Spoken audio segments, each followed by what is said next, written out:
Up. Can you have your volume on for a sec, just to make sure you can hear? The volume is on. Quite loud, actually. Well, it says waiting for me, but There you are. I haven't gone live on here. There we go. Oh, bugger. Good afternoon, folks. Sorry, the tech issues are all mine at the moment. How are we? Well, thank you, Rob. Welcome all. Oh, and we instantly dropped down to 2 watching. Well, according to StreamYard, anyway. And YouTube. That must be me and Rob. What the fuck happened there? What the hell happened there? Has everybody dropped out of YouTube? I don't know. Give them a minute, they'll be back. We can't be Hiya, Paul. as well. Back up to 8 now. Oh, something glitched there. There's a lot going on the internet at the moment. Knackered. I've been having grief with Discord today as well. But Rob, Paul, Bleach Demon, Holly, who else we got in here? Mrs. W, obviously. I keep forgetting her because she sat behind me. God bless was. God bless was. Whether he still is, I don't know. YouTube is a daydream. Yeah, it is, Holly. I don't know what's going on. I mean, I figured out what I'd done on Discord. In a comment to Dan, I put the mainstream media are absolutely crucifying the police. And the bots picked it up and they blocked me on Discord on my own server, on Dan's server. I've sent them, not a shitty email, but an email. That wouldn't go through because their inbox was full.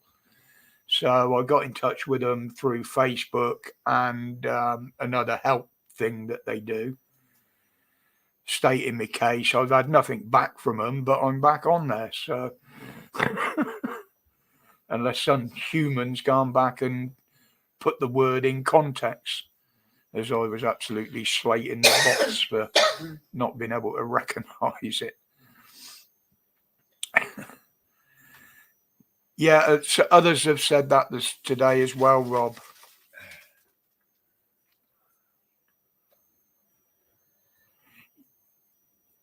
Yeah, it could be a phone. I mean, don't know nothing about iPhones. Well, I don't know nothing about me bloody Android phones. I don't do YouTube on them or Discord or anything like that. The only alerts I get through it is WhatsApp or an emails. And that is the only reason I got a second phone, was for the WhatsApp for the channel, because obviously I don't want to use my personal phone. That number is restricted to absolutely close friends and family.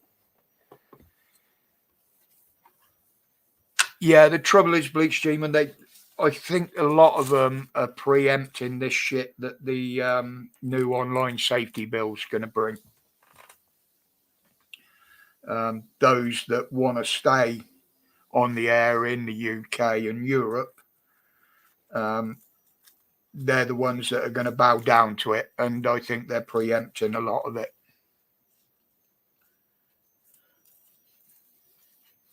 Thank you, Paul. Phil, good afternoon, mate. Yeah, both well here, mate. Hopefully, Mrs. W, with the help from Brian and Dan and one or two others, sorted my issues out. It wouldn't have stopped me going live because that's not where the issue was.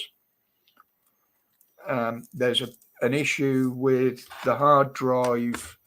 I'm trying to explain this knowing nothing about tech, and what I'm trying to repeat, and she's laughing her tits off in the background here because she knows what I'm trying to say. She'll correct me if I'm wrong. it's an issue because this computer's got 2 hard drives in it. It's an issue with one of them, whereas the camera and the computer weren't talking or something, and it wasn't saving the videos. It was sending it into a hissy fit, and then none of the bloody thing would work. So she swapped the hard drives, and the camera and my files and everything are now on the other hard drive, and they're working fine. So fingers crossed at the moment. Moo, good afternoon, mate. But yeah, that's what me woes were, and then along with Discord going down earlier on me, and everybody's saying contact Discord, see what they say. Oh, I can't because I can't get into the frigging Discord page. But I didn't know they had a Facebook page, so Dan sorted me out with that, and lo and behold, we're back on. But yeah, there's been so much going on this week. I mean, it's unbelievable. Oh, hang on, let me get the link up there. Yeah, I mean, with old Roland doing all these U-turns and stuff like that. I mean, personally, I think he's chasing votes, basically. There is going to be an election coming up, and it could even be a snap election. He's having a kip at the moment, Rob. He's been up for a few hours. If he wakes up in time, he said he will come and join us. Resist. Good afternoon, bud. Yeah, he's just chasing votes. I mean, he's putting all these things back. And I think they know damn well they're not going to get back in. He's now trying to do away with the low traffic zones. Good afternoon, Sarah. He's actually going to block councils from introducing them and get all the flower tubs and everything removed. So if you want a damn good bit of timber and the odd plant or two, get them now before they remove them. But yeah, everything seems to be aiming at chasing votes. I mean, he's come out today or on his behalf, they've come out with that there probably won't be any tax reductions before an election. Well, that is going to lose votes to start with, just with that. But I wouldn't be at all surprised when it comes closer to an election where all of a sudden they announce some.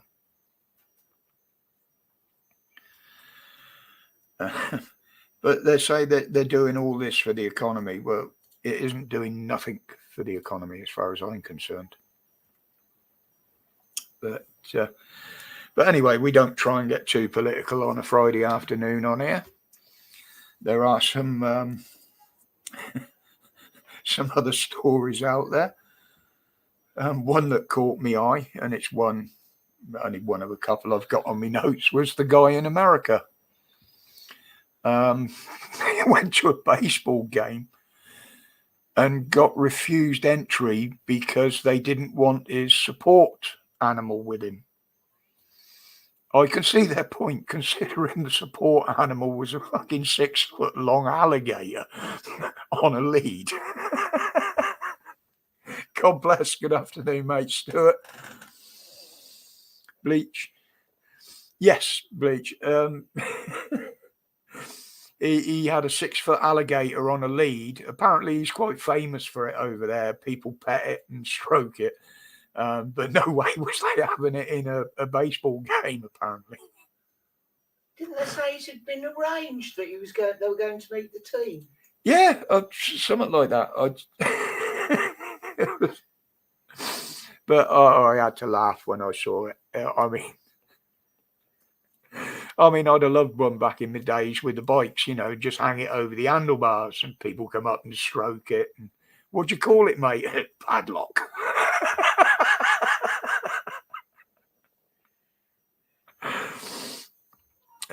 Oh. That's Yeah, just- that has got to be one of the funniest ones I've seen today so far.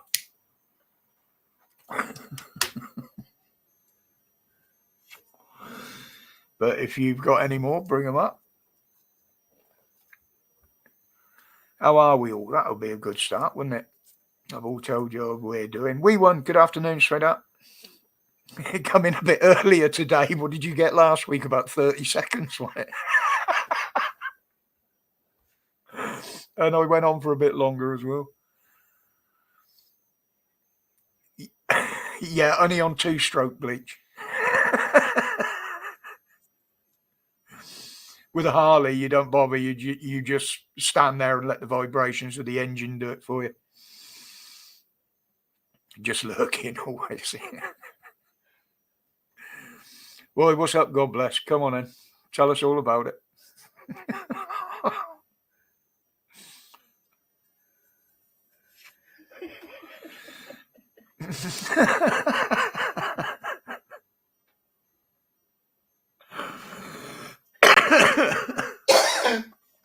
But yeah, now we've got a few more in here.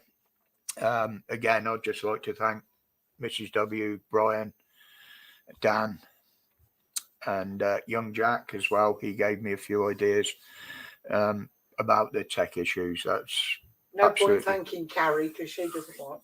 Yeah. I've been through everybody I know. But that's what I like on here and Dan's channel is you've got that network of help and support if you need it. You know, there's always somebody in there that knows what needs doing, how to do it. Because as I often admit, I ain't got a frigging clue what I'm doing in there. Oh, you got one of them things as well, have you? God bless. Sub-Zero. Yes, sure. Only a couple. I think there is a few more in there. Obviously, the faceless cowards. They don't like showing me what's really going on, and that's why I have to go trolling through my own bloody channel at times to find what people have commented.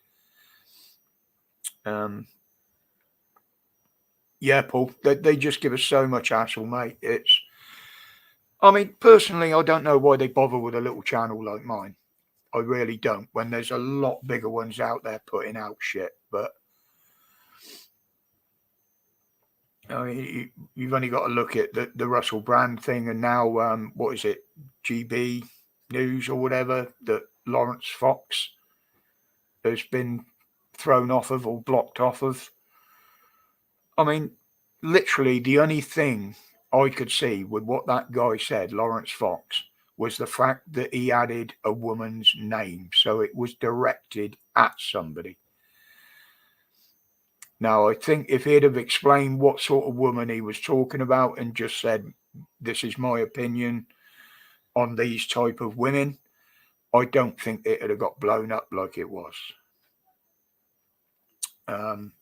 But the fact that he directed it her and named her, I think that's where he went wrong.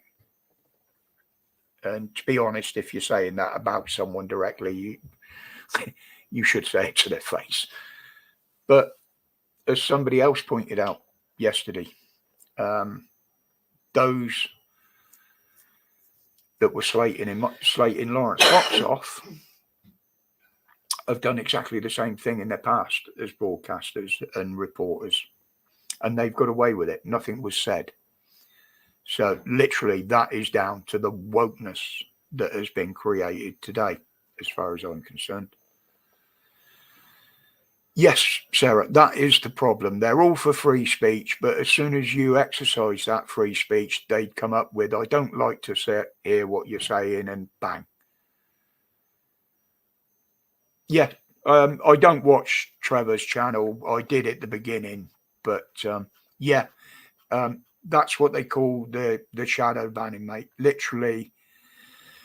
And also now the new thing is they go through the channels, and if people are subscribed but they haven't been active on it for some time, they'll remove their subscription.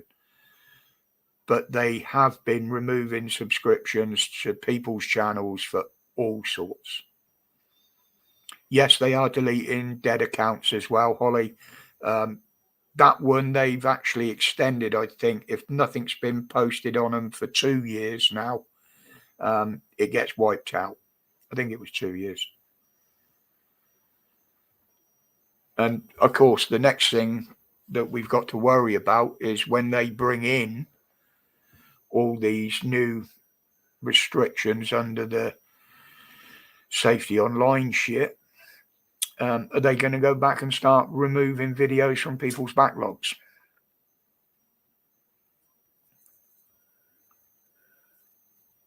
Exactly, Rob. Exactly. I've never said anything on here that I wouldn't be prepared to say to somebody's face, including the shit shower. Oh, fair enough, Stuart. Yeah. Oh no, don't get me wrong. I like what he says, but I don't watch too many of those channels. Literally because I think now if I watched all of his videos, that means he's getting into my head, and then I'm going to start thinking differently to the way I think. And yes, I'm for and against a few things, as I've never hidden. But when I do my videos, I try and have to stay on the fence a little bit, if you know what I mean.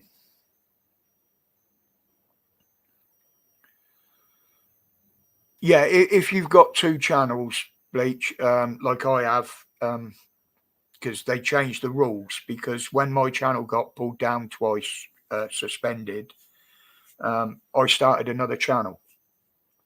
And that was absolutely fine. I kept that going all through the suspension. But there was a lot of people doing this. And what they've started to do is if you're suspended or removed from one of your channels, they now have the power to shut down your second channel at the same time. And they also have the power through Google that they will and can restrict your Google account or remove it altogether.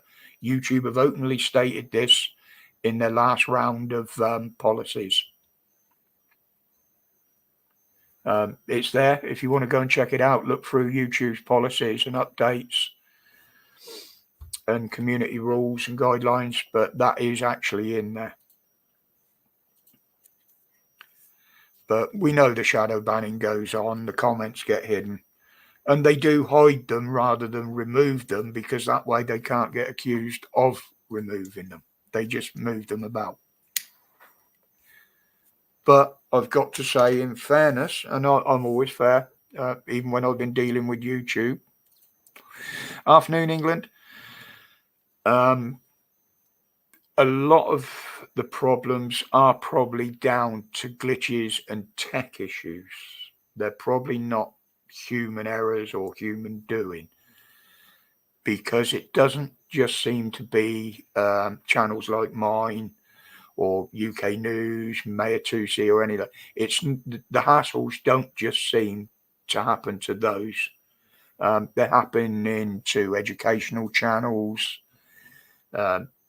everything, documentaries, obviously live streams. They've been messing around in these for quite some time. You know, we've seen comments removed that the moderators haven't removed. Because myself and the other moderators can see who removed them. If it was one of us, it comes up. But all of a sudden, the odd time comments just removed. Yes, Stuart, Ducky. Yeah, I can remember him in, what was it, Sapphire and Steel and... Idiot Kuriaki. Yeah, Iria Kuriakin, the man from Uncle.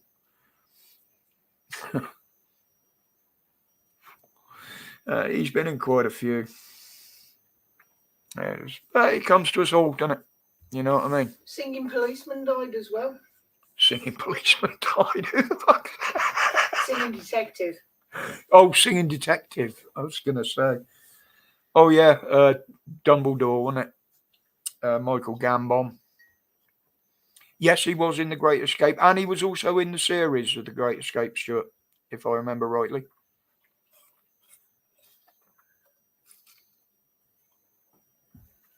That's going back some.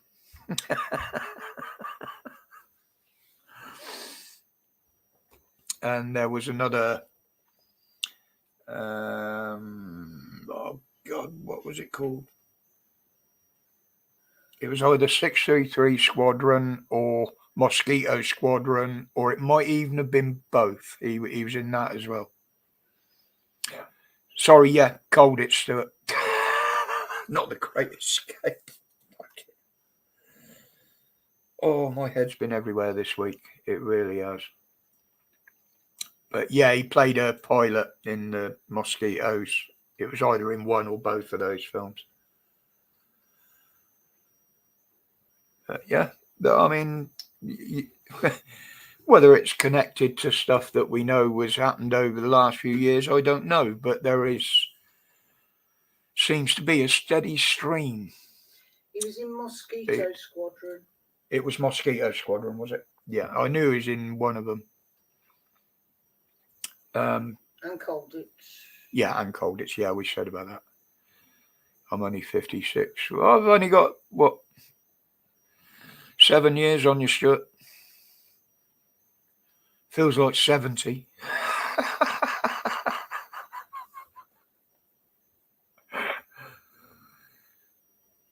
Yeah, I used to love the old war films. The Horse was one. The Escape film, which again was another true story. All right, Rob, no worries, mate. He was in the A-Team as well. In the A-Team? Probably a guest appearance. I was going to say, they had lots of guests on there, but I don't remember seeing him on that. Well, yeah, I never used to watch a lot of it. But yeah, the old war films, especially the ones that are almost factual, shall I say, are based on the facts, like The Longest Day, Bridge Too Far. Battle of the Bulge was a bit excessive on the film, but it didn't show the horrors of it, but it was almost on point. What was the other one? The Desert Fox. Showing me age now. But as a kid watching those, that's what got my interest in engines and aircraft, especially because we lived near an RAF base. And that's how I got into things like that. You know, I love seeing a good warbird flying around, especially if it's got a Merlin in it, or several, or even the later ones with the Griffins.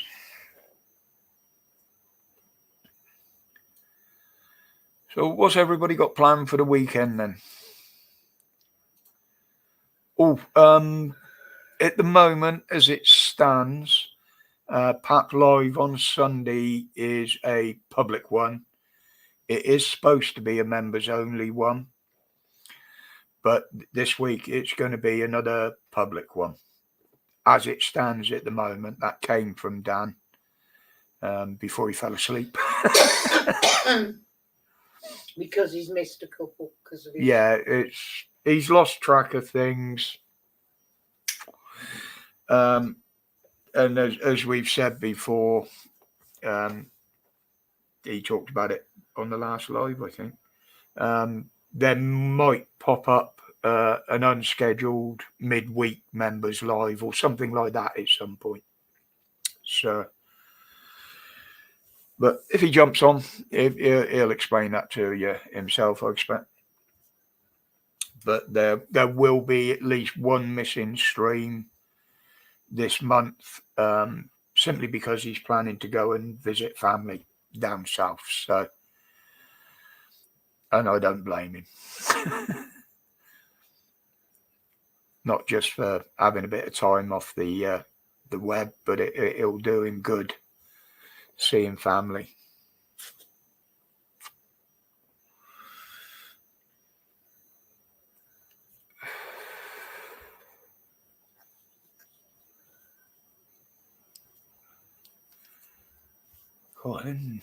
Got what, 16 in there? Not very talkative. Nobody wants to come on the panel. Surprised at you, God bless. You're normally the first one to jump at that. I can't. You've got my mic. Yeah, we all sat behind me. We just create a loop. I'd have had to go upstairs. Oh, you can have your mic back if you want. It's a bit I don't pointless mind. me coming on though, isn't it? Yeah, it is a bit. Being as you're already on there. But I did find some. I've got to remember how to do this. It's been so long since I've done it.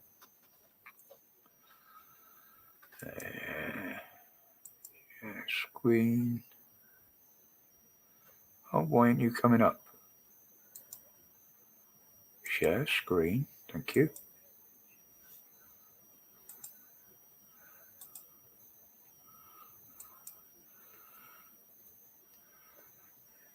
What do you reckon?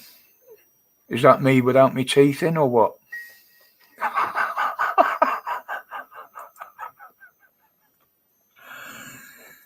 Good afternoon, Ruth.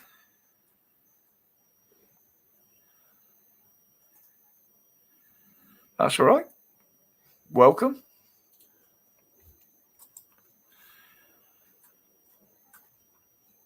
We got some very, very nice people in here. We're all like-minded. The only thing I ask is the streams are kept clean. If you've got any issues with anybody, don't bring it into the channel. And that's all I ask. Which I don't think is too much. But mind you, you break the rules, the mods can be very harsh. Not as harsh as me, but just trying to see if there's anything else on here you'd be interested in. Oh, the HS2 as well, isn't it? I mean, all of a sudden, boom, we're going to do away with that.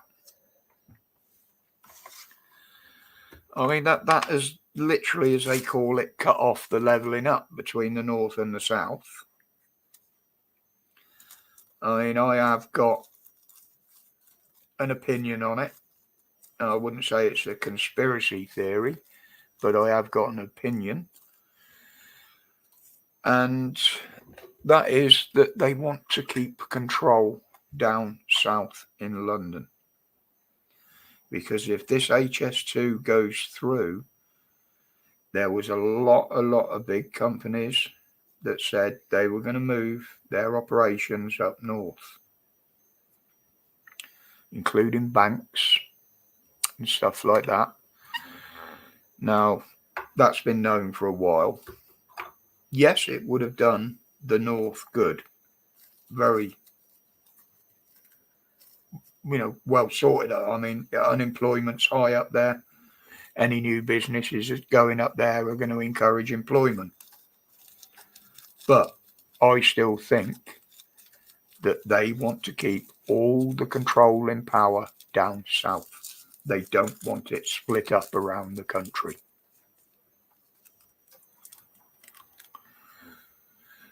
That's just my opinion.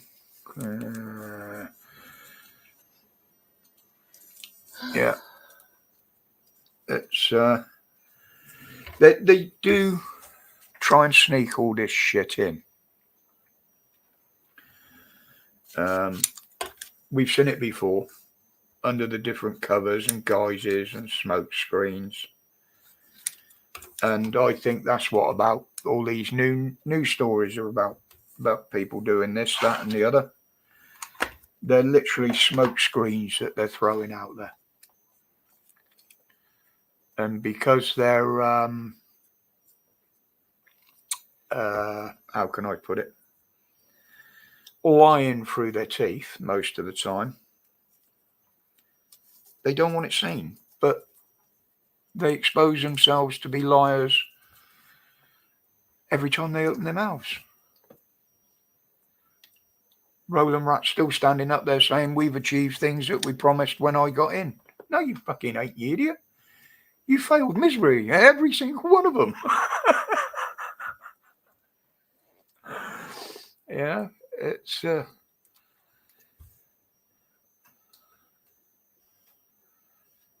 yes to it.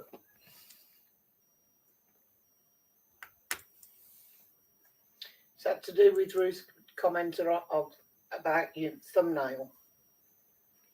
Are you a fan of the movie The Patriot? No, that was just to clarify that. I was going to use it as a meme in the videos. I always put a couple in each day. And I was going to put on the top of it exactly what I said there. Me hiding, trying to have a cigarette in 2035. If you look closely, the uniforms down below are blue, which is the European Army, the new European Army colours. Just to clarify that. I am a patriot, by the way, anyway, but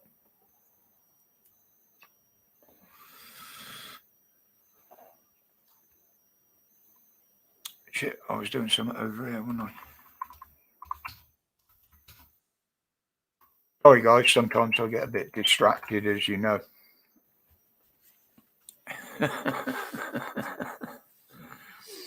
But yeah, that's where that come from. Somebody posted it on Facebook, so I lifted it, and I was going to modify it as a meme, not for Facebook, as I say, just as a cartoon on my channel. But yeah, I mean, again, with the smoking laws they're bringing in or want to bring in, I mean, I followed it 2 years ago, or even, yeah, about 2 years ago, when Shergard down in New Zealand was trying to bring it in, and she succeeded. Basically, every couple of years, the age group increases that it is illegal for them to smoke. Smokers and the older ones will be the last ones to go. Obviously, they're hoping we'll kill ourselves off first. You can't participate in the chat without an accent. Fair enough. No, Ruth just set up her account today. Yeah. She set up her account so that she can come and talk to you. You are special. Oh, that wouldn't be Jorge's mother, would it? No.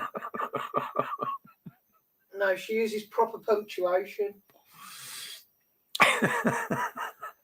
Tell a lot by a person's punctuation.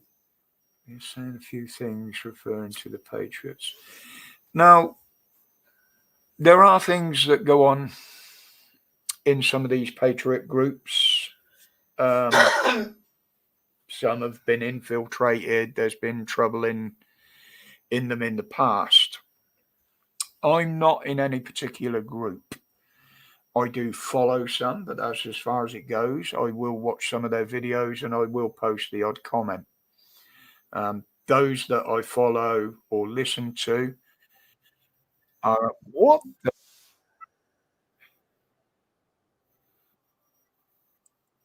Who's that? Can you tell Stitch I can't take a phone call at the moment. She's trying to contact me. If you're out there, Stitch, sorry, darling, I can't answer a call while I'm live. But yeah, there has been a bit of trouble amongst them. Some have got different ideas. Like I say, there are infiltrators that get into them just to cause trouble. It's even been known for the odd, shall I say, officer to be involved. Yeah, that's all that thumbnail was, Ruth. There was nothing meant by it. It was just a joke. But yeah, there has been the odd one or two things that have gone awry where groups have been upset by other groups, etc. as far as I knew, most of it had been sorted and settled down. But if there's something going on still, then I haven't seen it. But I do believe in England for the English. I do believe that we should be helped first. I do believe that our homeless should be offered accommodation above anybody else that's come into the country, whether it's illegally or legally. And the way they treat the veterans is just disgusting. My father was a veteran. I never served, not because I didn't want to. I did fail the medical twice. My sister, although I can't stand the bitch, she also served. But she was probably the worst type. She was a CO, captain. And most of my mates from back in the day that I'm still in touch with all served. And that was the reason I wanted to go in. But they wouldn't accept me on health grounds. Today, I could have probably marched in or just say I'm trans or something.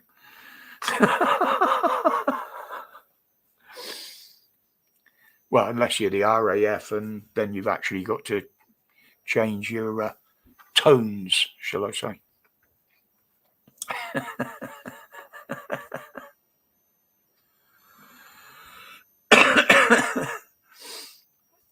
But there you go. A bit about my past. Now, let's just see what's going on here. Yeah, I know I missed a call. So I get alerts from, well, you can see the laptop in the background. That's the one I've been using while I've been having problems. Hi, Stitch. Yeah. I can't answer a phone call on Discord when I'm on here. Afternoon, Paul. Afternoon to you, sir, and everybody else with you. So hope you're all keeping all right there.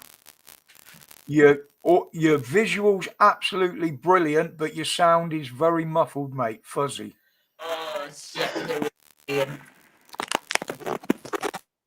It's also got a big delay on it. How's that? I can turn off the camera if that gives any bother there. Yeah, it's the quality of the audio.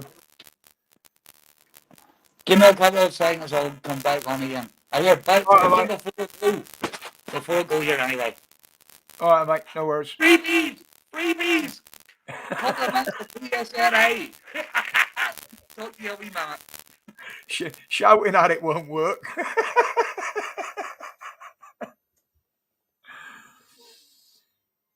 Oh, your tablet had it. You probably pressed the wrong button, Stitch. Yeah, it was Heather only got in touch with you because we were just worried that you might be something wrong or something. That was all. Yeah, I told her to call me if she needed to. Yeah. Ruth Heidi was Hi, Box. Good afternoon. Reboot. Yeah, Stuart, mine come very close to getting a reboot. A left one, as it left. But Heather has taught me over the last few years to calm down and not get upset with them.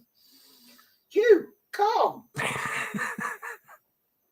The shit I've had to put up with. Oh, I am. You think I'm a grouch and a grumpy bastard in my videos? You want to see it in here when the tech's going wrong? I'd love to film it, but I can't because it's the bloody cameras that were going wrong. I could have done it on my phone, couldn't I? You wouldn't have put it out. Oh, I would have done. You know what I'm like? just for a giggle, like, you know. Honestly, if I had a camera running in here 24/7, well, not 24/7, but when we're awake. Oh God, no. Some of the conversations we have in it, it's so funny. I mean, if you haven't seen it, just watch a clip of Gogglebox. I mean, I don't watch the shit, but now and again, I've clicked on it by mistake and shit. And yeah, you get a couple of that. That's me and her here. It really is. It is so funny. Yes, we won. Yeah, the Rogers Rants channel, the other channel. or even as I did before, the videos that YouTube put down were quite happily accepted by BitTube, so I put them up on there.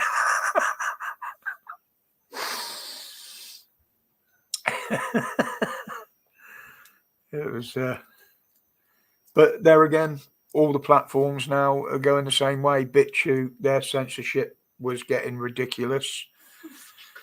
And I'll be totally honest, there were quite a few dickheads on there as well. Probably more so now than YouTube.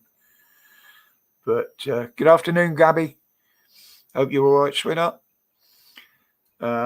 You know, you got things now like Rumble's threatening to leave because they don't want this censorship. And yeah, I can understand their point. You know, they open these servers, these platforms, as a free speech platform. And they can't absolutely close them down, so they just force them out of the game. Oh yeah, you can stay on there, but by Christ, you're going to get some big fines. And before they know, the platform becomes unviable. Good afternoon, Steve. Just lurking. Yeah, no worries, buddy. No worries at all. We get more lurkers than participants in here most of the time. If it wasn't for lurkers. If it wasn't for lurkers, there would just be us. You'd only have 2 people watching. Well, that was weird at the beginning. I mean, all of a sudden there was like 8 or 9 there. And then all of a sudden, boom, it dropped to 2 instantly. Then went back up. Here we go. Tech issues all afternoon.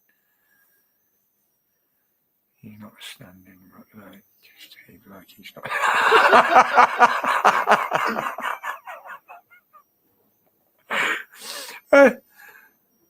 Stitch. We do it all the time. We do it all the time, darling. We do it. I forget she's there. I message him on Discord because he listens then. What we got now?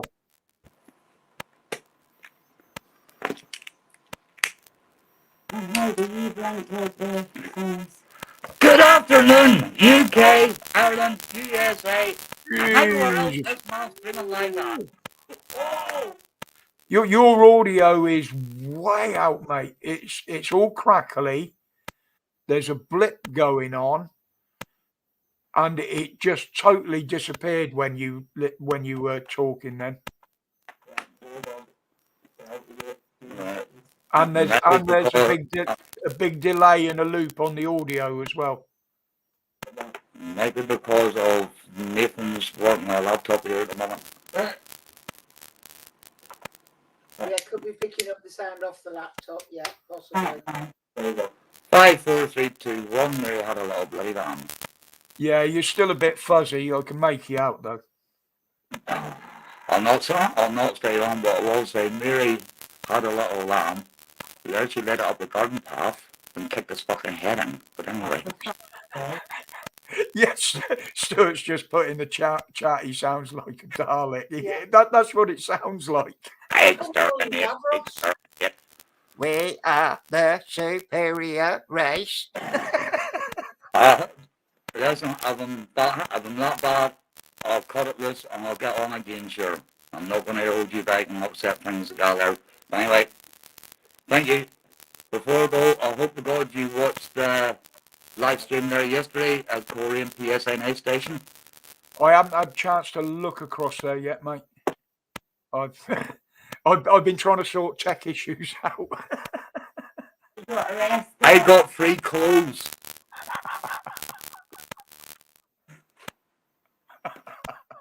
I'll talk to you again, so sorry but listen my side. Sorry about that. Again, all right, buddy. Very Take much. care. And you more. Do you want a coffee, bud? Yes, please. Go on. Yeah, why not? Might as well get my caffeine warm instead of on the go juice today. Yeah, unfortunately, Paul does have a lot of issues with his signals and that over there. Plus, I do believe, and I think he feels the same, that there are certain fractions over there that are running interference with him as well. hence the name of his channel. We know they do it here. I mean, they did that guy that was blocking the ULEZ vans with his camper. The problem was his camper is a converted horse box, by the looks of it. No, it was might have been a prison van, but it's basically a converted lorry. And because somebody jumped up and painted the ULEZ van while he was there filming and parked there with his mates, the police came out, said nothing. He told them what had happened. And 2 days later, they've come back. They've raided his van. They've arrested him.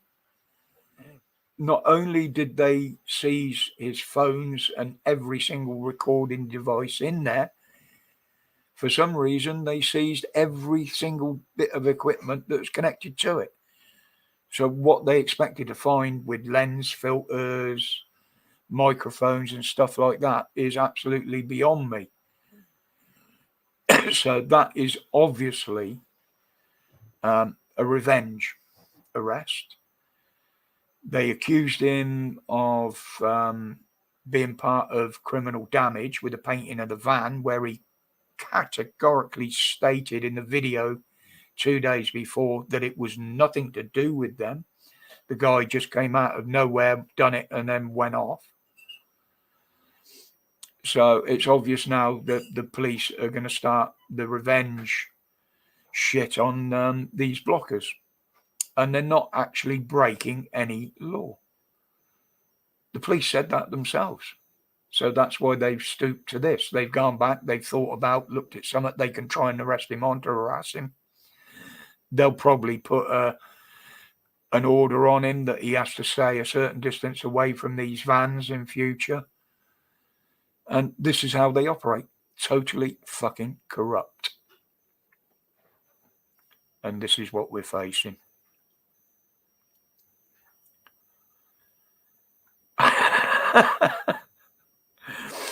I can understand him quite well, Stuart. As you know, I've got Irish relatives in Sligo, and one of my uncles, he was from Belfast, and he talks did talk while he was alive, very quick like Paul.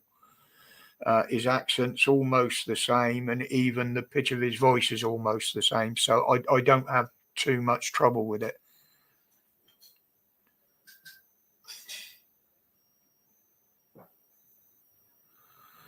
To be honest, Highbox, most of the subscribers on this channel came from Dan's channel, because I was on there just participating before I even started my channel. So there was quite a few people knew me on there. And then you got some come over from Rev. And yeah, and then I got a few from the Rev. He didn't channel bomb me, which I'm glad now. When I've seen what the results of that have been on a few other channels. Not all of it's been good, but I have picked up a few in my own right as well. Plus some old friends that have been in touch on Facebook since I started that. They've subscribed. And yeah, as I say, I never wanted a big channel. I'm happy with the way it's going. And it makes a tighter community in the channel. You know? I have my own question. What is your primary objective of your channel? To expose the corruption, Ruth. More than anything. I do give my opinions. I do try and have a bit of a giggle at times over it. But basically, it's to get the news out, not what's happening, but what it means, what it's going to do to us, what it means to us.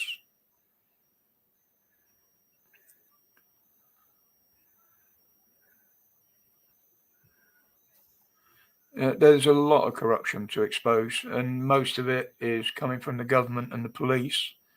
It does go as deep as the courts now, by the looks of things. And it's how can I put this? I'll use it in its proper terms. It's like a virus. Not the nasty virus that we've been through. It's like a computer virus. It started at the motherboard and the chip with the government. And it's so slowly spreading out to everything that is connected to that. Border force, legal system, the police, transport. And I don't think I've ever heard it. That's the first time I've described it as that, to be honest. That just came straight in my head. The same as connecting the dots, as I keep saying, to everything they're doing now. All these little things they've brought in over the last 2 years. The new things that are in the pipeline to come in. Once all those dots are finally connected and everything is in place, we will be fucked. There's not enough people in this country who've got a backbone enough to stand up and shout, no, enough is enough, unfortunately. And we'd never stand together anyway, because they've split everybody up into their little fractions, their own classes, their own races. And that's exactly what they had planned.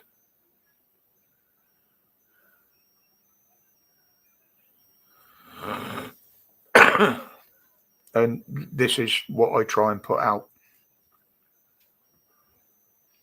Yeah, Stuart. Yeah, exactly, mate.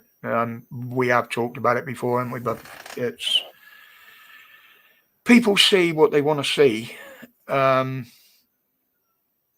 But you've got to be totally free thinking to see the absolute whole picture.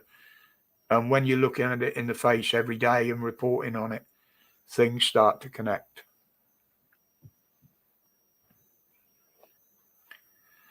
There won't be any wars, Ruth, because we'll all be under one global control.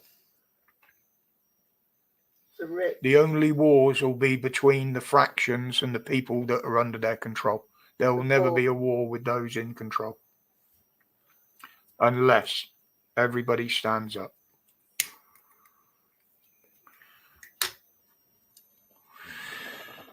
And believe it or not, it's that bad. When this new bill is passed, I probably won't be allowed to sit here and actually say that.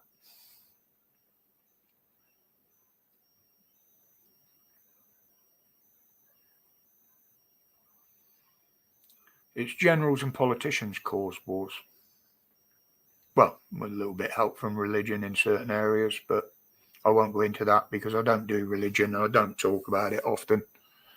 But each to their own. If somebody finds something in a religion, absolutely fine. I'm cool with that. I just don't bother with it.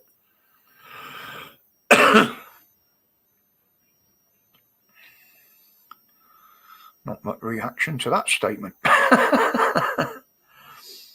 But no, that's where I stand on that. If I needed to stand up, even in the physical state I'm in now, if I needed to stand up for the country and it was to repel an actual invader and we were allowed to do it, yes, I would certainly stand up and be counted.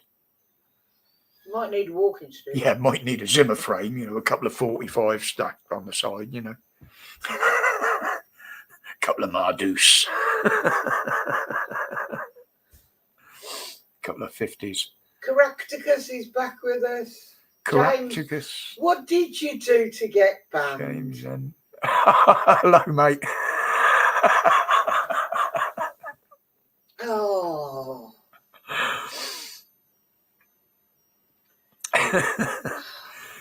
Yeah, it's going to get worse as well, James. Honestly, mate, it's YouTube are going to have an absolute fucking field day with what they're going to be given. And the scary thing is they don't have to bow down to a lot of it, but we know they'll go over the top with it. As I say many a time, and I've even told them in an email to an actual human being, not a bot, and accusing them of breaking their core value every time that someone's on the server, because their core value is freedom of expression, which they absolutely censor. Not totally, but afternoon, Smiler.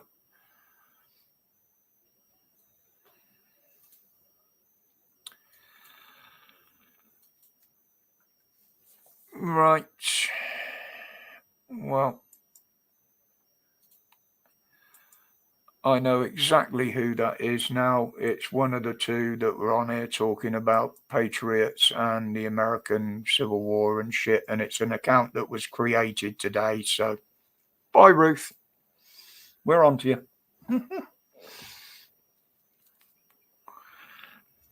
They do like to try. I can tell exactly by the way they were typing there. Oh, that, yeah. That's been obvious for a long time, James. Absolutely obvious.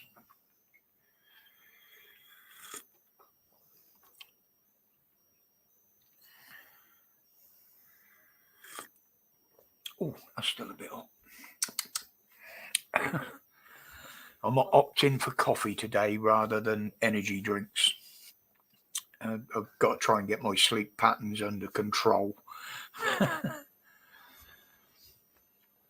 wonder how long it will take your person there to, I've got to say that because it could be anybody, couldn't it, to come up with another account. But the suspicion was picked up right from the start, so... 01 is just broke community guy. Yeah, James, that's the way that they'll, even if you've done nothing wrong, but they want you out of the way for a bit, shall I say, they'll do that. They'll have no problems with putting you back up, but you'll have to go through loads and loads of stages with appeal and everything to get it all reinstated. A lot of people at the moment are appealing against things when they get videos pulled down, and a lot of them are getting put back up by producing the evidence, as it were. But mine were right back 2021. In fact, I'd only put up less than half a dozen videos when I got pulled down the first time. Well, I say pulled down, I didn't get pulled down, I got suspended. But they can do that. You know, it's the same as the problem I had with Discord. Now, I'll say the sentence I typed, and for YouTube, StreamYard, I'm putting it in the context. So it's just not a bad word, all right? I actually was talking about mainstream media and how they're exposing and reporting wrongdoings, I'll call them, by the police at the moment. And the way I put it was that mainstream media are absolutely crucifying the police. And the bot picked up the word, not the sentence, not the context. It just picked up the word. Boom, you're blocked from Discord. Now, I didn't know that you could contact them through Facebook for a start, so that was handy. As I said earlier, their email box was full, so I sent them the email as recommended on their help page. That wouldn't go through. But one of them must have read either the email or the comment on Facebook, because it's been put back up. I've been unblocked. No explanation, no apology, no nothing. Though I pointed out their mistake exactly. And this is what we're facing. They want technology. They want AI to run the fucking world. And it can't even see a word in the context of a sentence. Fuck that. I don't trust it.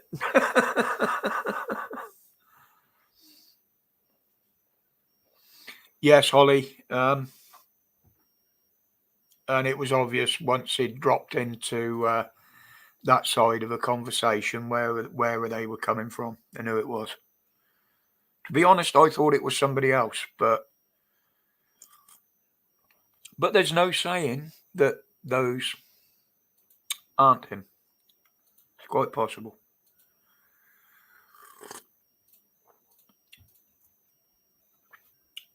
And this is why I like people like Holly in here, especially as a mod. She's a top girl.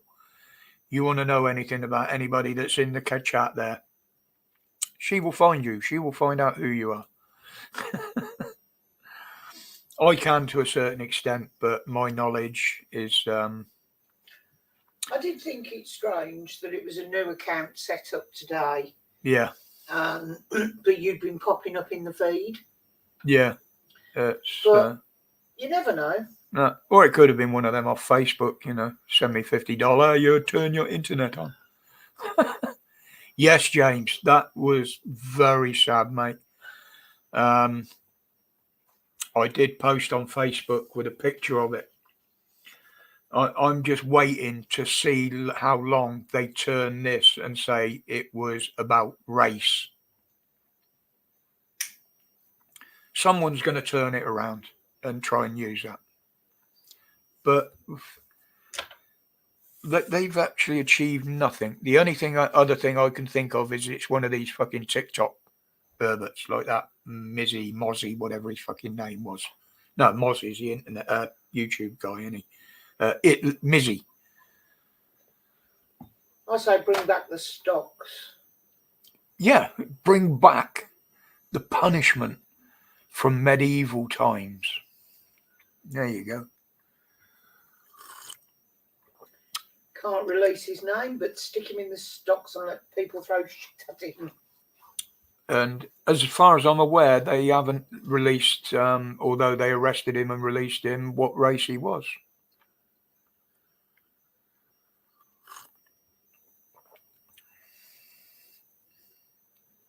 Heard a councillor accidentally marked it for felon. That would have been, if they had, it would have been noticed. And they wouldn't have sent a 16-year-old at the dead of night. No. Well, a 16-year-old isn't allowed legally to hold a chainsaw license. Although if you're using them, no, he's in public, so he's broke the law there. To operate a chainsaw in public, you need a license. Not that there was anybody watching. So there's another thing they could get him on. Unless somebody was filming. It doesn't matter if they can prove he cut it down and he used the chainsaw. It's obviously broke the law. And I know that because I used to have a chainsaw license. I haven't renewed it for years, but yeah, I looked at the stump, Stuart, and that was the first thing because I used to do some tree surgery, and whoever cut that down did not know what they were doing. And in fact, they were endangering themselves quite badly, especially with the spread of the limbs on that tree.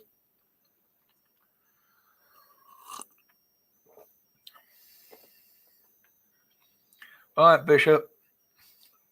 Been mountain biking at Hampsterley. Nice. 18 miles. See, that's why I used to enjoy the downhill.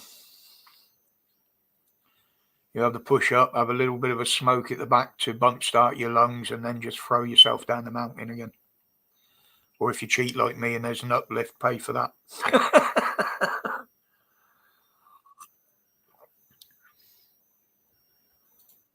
Yeah, he probably bought it from Screwfix that day. Yeah.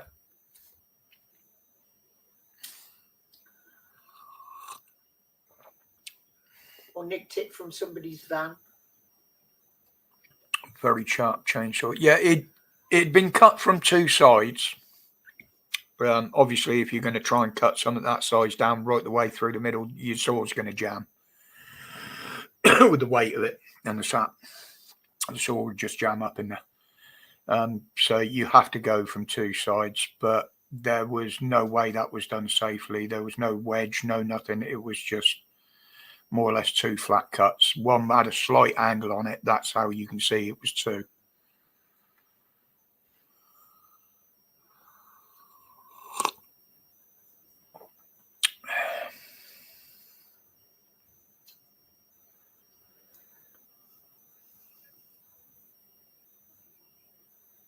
But apparently somebody said they want part of the main trunk, some sculpture or something, and he was going to carve a memorial or something into it, and they can put it back up on the site or something or other. I can't remember where I saw that. Be nice if they could do something. Yeah, it'd be nice. I mean, the thing is with sycamore, it'd have to be weathered before they can do anything with it, because it'll just crack and split as it dries. Now it's been brought down. Well, most wood will. But yeah, bring back the gibbet. Kill all the bastards. But can you imagine somebody in a set of stocks? You know, you're going to be more worried about who's walking up behind you than in front of you throwing fucking vegetables, aren't you?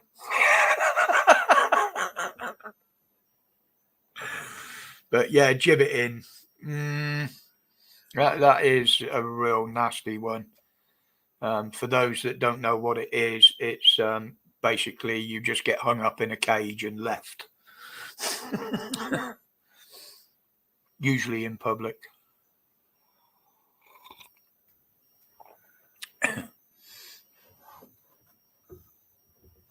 There was some of them medieval and earlier punishments that they were absolutely horrific.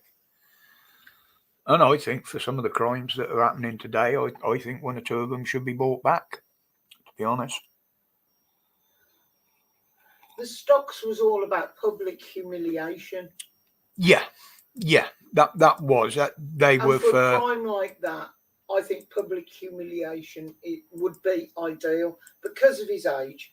They can't say who it is or anything else. So yeah.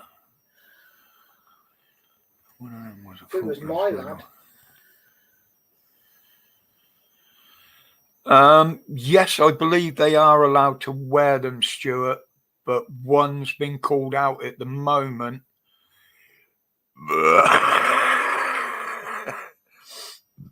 Yes, Ollie. Yes, I have seen them wearing their medals in certain circumstances. I don't know what rules they've got around it whatsoever. But there's some chief constable or something at the moment that's being investigated, something to do with about him saying he served in the Falklands when he applied for the job. And it turns out he didn't directly serve there or something like that. I haven't looked into it yet.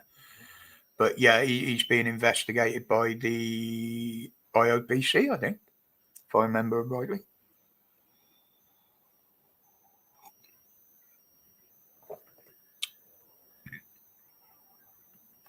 Oh, they don't hide from Holly, wee one. She will seek them here. She will seek them there. Yes, James, I believe they would. But it's the fact that he's only 16. He's underage. Yes, that is a very fair comment from Mrs. W behind me there. He is only 16. So I don't even think they can actually name him legally. No, it's like the 17-year-old that stabbed the girl. They can't name him either. Yeah.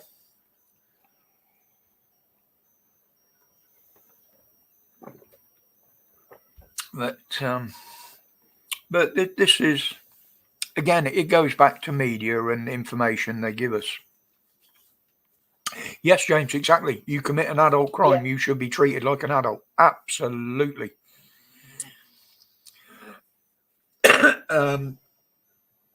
You know, they moan about people starting up these conspiracy theories. Well, that happens when you're not given information. And if you're not given the information, you can't make an informed opinion or decision on something. So basically, they're their own worst enemy by covering stuff up and keeping it quiet. I understand the circumstances. If someone's passed, then they've got to inform relatives, or in the odd occasion where they want to investigate something before the name's released. Understand that as well. But 9 times out of 10, here we go. Yeah, 9 times out of 10, they just cover it up. And they'll say they did it under the guise of belaying racial tension or something like that. Some bullshit. Yeah, exactly, James. I mean, it's like these electric bikes that are about now. I know I don't mean bikes in the cycle sense. I mean the other ones, the Sarons and stuff like that, which are actually classed as an electric motorbike. These 14, 13-year-old kids riding around in gangs on them that the police have been chasing about.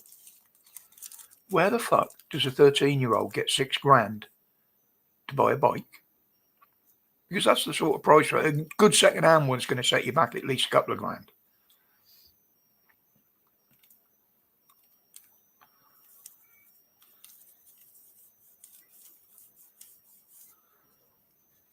You know, that's. And if they're over 16, they're probably on benefits because they're always riding around on them during the day.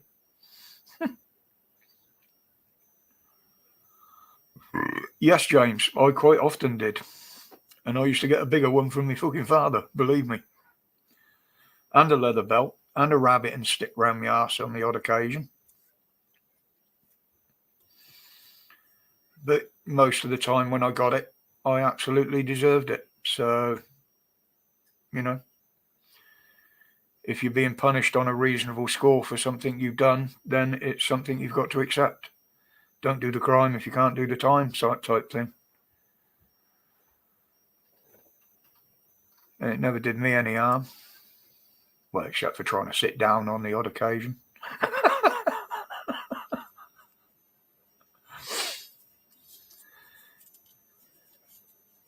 Yeah, see, that's another thing I don't get, Ollie. The drug dealers are running around on these things. The police are going to pull them every time on them. Surely you want to be as inconspicuous as possible when you're doing that sort of thing. You don't tear ass around illegally on a bike on the streets in broad daylight, So they're not doing themselves any favors. Yes, James. My generation, at least, were brought up with a lot more respect for people and possessions.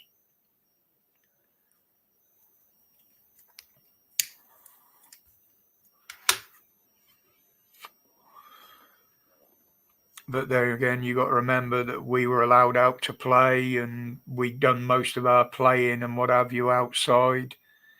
And today's lads and youngsters are just sat in front of a computer watching games where people are shooting each other, tearing each other apart, crashing cars.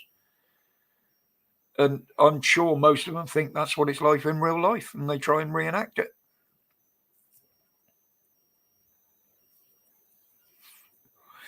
Yeah, it depends where it is, Holly. Most forces now have got off-road sections.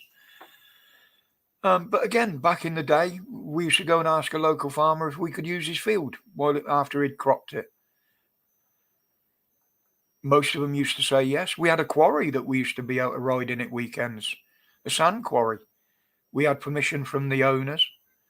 Said as long as the gate was locked and we restricted the numbers that were in there, and we looked after it, they were quite happy for us to ride in there. And people, they wouldn't bother tear-assing around the streets when it come a weekend, you can go in there and you've got a track marked out. Yes, Smiler, when the street lights come home, you were in big trouble if they'd come on before you got home. Yeah, they are high box. They're an amazing thing. I mean, I've only ever had to go on one once, and that was before I had my strokes. Funny enough, it was during lockdown. I rode my hardtail up the local park for my daily exercise, of course, after riding around the town for an hour and a half.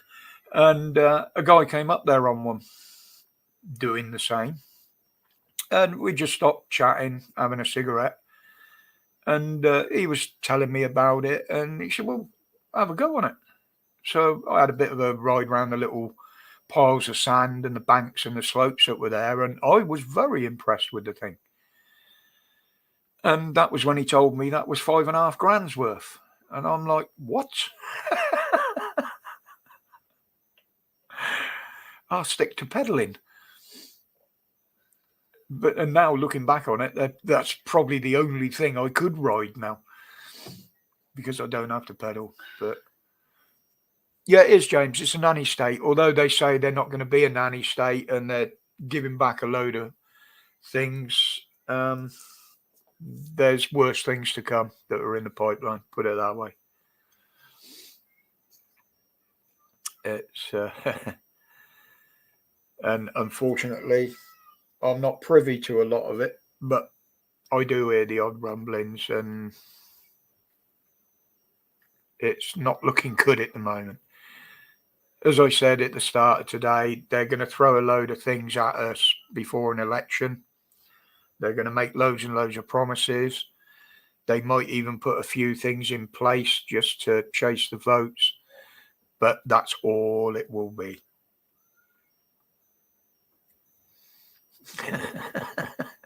Yeah, mine's probably not looking too good, Moo. It's been buried for over 40 years.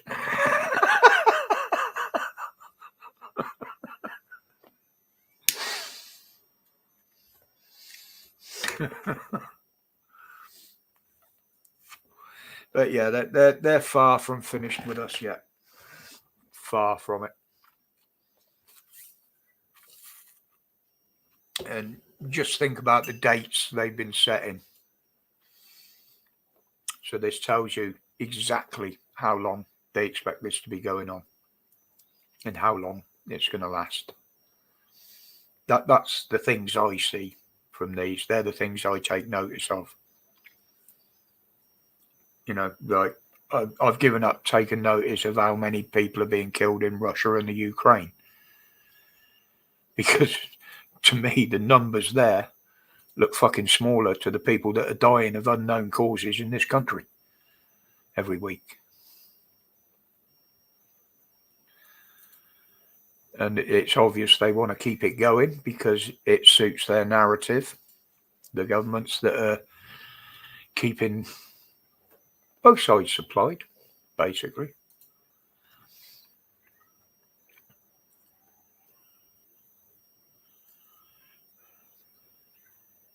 Yeah, exactly, we won. And we've talked about this, haven't we, many a time. It's all them little subtle changes that nobody really notices. They don't agree with it. They kick up a little bit, but okay, we'll accept it. And once all that gets put in place, it's like a Lego prison. Once all the blocks are in place, you ain't fucking getting out. There's no doors, no windows.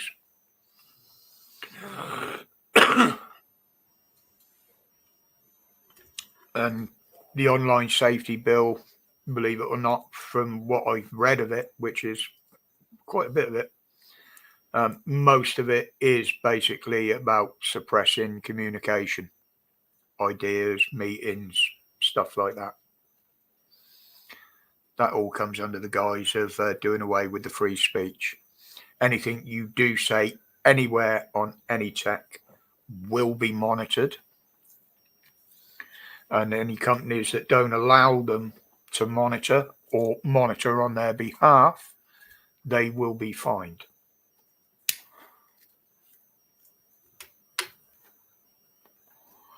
Yeah, exactly. I said that. When was it? In yesterday's video, wasn't it? It's the fact that they said we expect to have enough, not we have enough.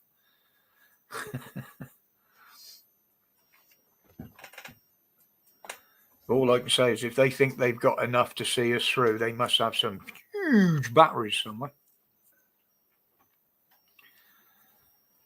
Yeah, exactly, Mrs. W. As I said, they'll blame us. It won't be their fault. They will blame us.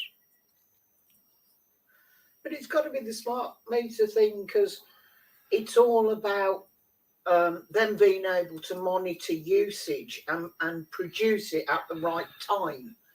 Well, And I'm sorry, my usage doesn't change very much from a day to day, apart from Friday afternoon no, when we've got both computers on and everything well, else. there is provisions in that new energy bill once Butterfingers has signed it that they will be able to force you to have smart meters. I think mine's going to keep messing up. But again, a lot in that energy bill covers a lot that Rishi's old Roland's put back. Because once that bill's signed, it would make it illegal for you to not upgrade your home if it's possible to be upgraded to meet the standard regulations for insulation and heat loss and stuff like that. So they've told you don't have to do it now for a while, but the law's in place where they could actually knock on the door and say, you're nicked. Yes, James, he's a total traitor, mate. Total traitor. And I would absolutely tell him to his face if he was stood in front of me. As I said, I'm not a royalist. And they are just a tradition. Anybody that was seriously ruling a country, a king, would not let a lot of this shit happen that the government have done. He hands the power over to the government every year. That's why they signed that thing. Exactly, we won. This was my argument from the beginning. Now they're telling the general public that it's going to cost them between 15 and 25 grand, depending on the property, to do all this upgrading with the heat pumps. Some will need different radiators. Some will need completely replumbing. One, it's been proved that these things won't work the way they want them to. And as you say, the other thing is most council properties haven't got anything like that. The council certainly won't be able to afford to convert all their properties. They're going to expect the tenant to pay and then leave it there when they get kicked out? I mean, one of the engineers, when they first bought out this heat pump thing, at the time they released the press release, he actually said if they started now at the rate they've already been fitting them, and that rate of fitting continues, it would take them up to 80 years. And that's just your basic heat pump conversion.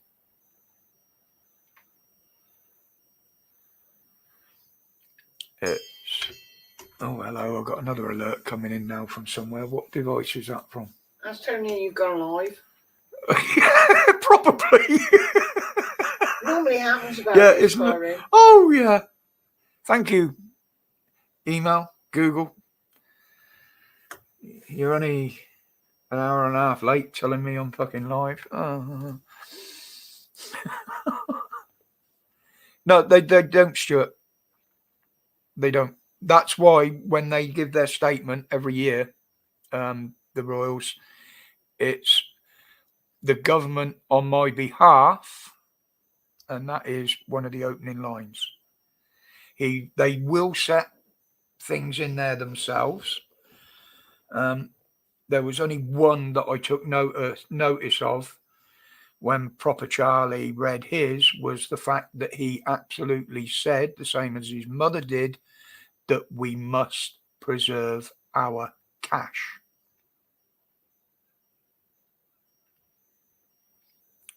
So basically the government are trying to do exactly the opposite to what the king has said in his proclamation.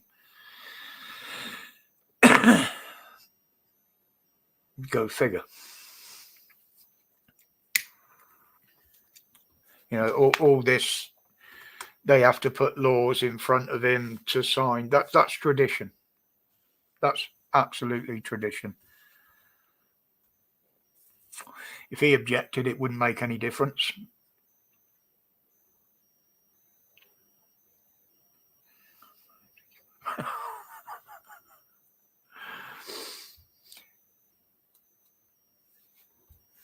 But there are some surprising things about the royals that people have got wrong. A lot of people absolutely slated them for the money that was spent around his inauguration and shit. But they do actually account for that in a fund, which is passed down through the family. Obviously, that money has come from the people originally, but no extra money comes out for it. And that does actually cover all the expenses around that. And I believe it even covers the police bill, security bill surrounding it. Don't take that as Jen, but I believe so. If you know, I think I've seen something like that, I will say it, wrong or right, but I believe that is the case. Good afternoon, Missy. Well, very close to good evening now, isn't it? But yeah, if you know your royal history or you go back in history, then obviously there's, well, I say a German connection. They come from a German family, but that caused grief before. We have had similar situations to what's gone on in their private life in the past, but only, I think it's twice, unless you go back to people like Henry VIII that would go around porking anything that was in fucking reach of his miserable civilist written little fucking sausage. But yeah, we haven't seen this for many a year, the shit that they're coming out with now. And they're bringing it on themselves.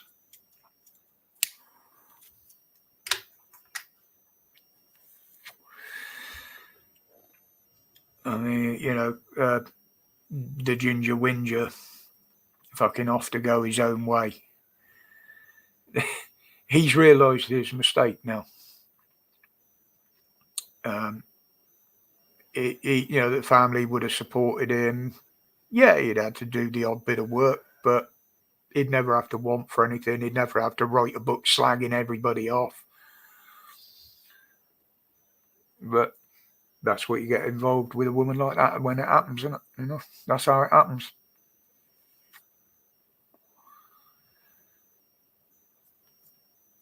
No, stay up, lost souls, for a little while. That's what I do. I've been forcing myself to stay awake a little bit in the evenings. I've been going up a little bit later. I still get up early in the mornings, but I can lay there a bit more peaceful, and I do get an extra hour or so sleep at times doing it. Yeah, Rob, the solar, they're finding issues with the panels, again, with waste and, believe it or not, pollution. Obviously, the wind power, we know the blades on the windmills aren't recyclable, so they've got to go somewhere. There is hundreds of gallons of oil and grease in each one of those windmills. Don't forget, they're turning, they need bearings, and bearings need lubrication. They do, I've been led to believe, I don't know how this works and on all of them or anything, but afternoon, Tony. I believe a lot of them have a diesel generator in them to start them off. Whether that's true or not, I don't know. That's something that somebody told me or I've heard somewhere. We'll have to do some research But, when we're yeah. on holiday. Yeah, that's the perfect place up there, actually, because we can actually get right up close to those up on the point. I can get to within 100 yards of those, and my camera will go into a few inches. So, yeah, next time we're on holiday, Heather's just come up with a good idea, because I've got one hell of a focus on that little bridge camera of mine. And the road goes right past some that are actually mounted in the grounds of a power station. So, yeah, if I remember, I might stop and take some pictures, and, you know, they can't say anything. It's just holiday snaps, isn't it? Might have a bit of trouble getting pictures of some of the ones that are 20 mile out in the bay, although there is far more of them. Absolutely ruins the view.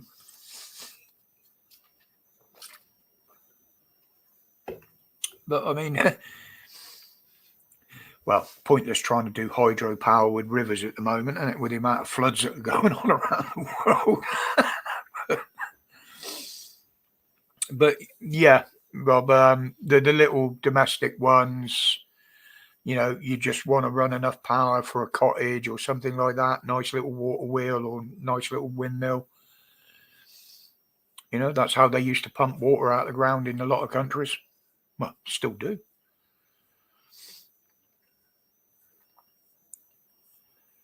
You know, I mean, yeah, with the windmills, you have to have batteries and what have you. So when there's no wind, the thing ain't turning, you've got a bit of stored power. But I'd rather just produce it to myself than go through the bollocks of trying to send some back to the grid, because that's been proved that you get ripped off on it. So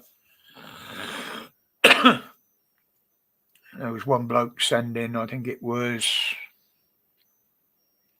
6 or 8 hours a day when his windmill was turning. This is in this country. Switching his domestic supply off, so everything it was producing was going back to the grid. Although they were supposed to have been paying him and giving him discounts on his bill for doing that and paying him per unit, whatever they do. I don't know how it works. But he ended up paying more in his bill than what he was before. And he was still not getting anything from the power he was selling them. So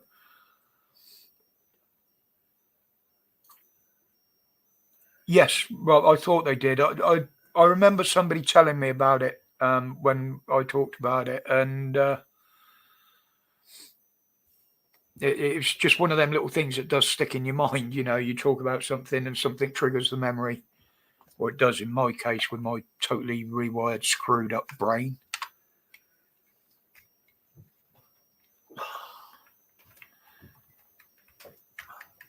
Are you going to be all right carrying that in? I'll have to be. Oh, don't you drop me dead out there. I'll keep an eye on it out the window, all right?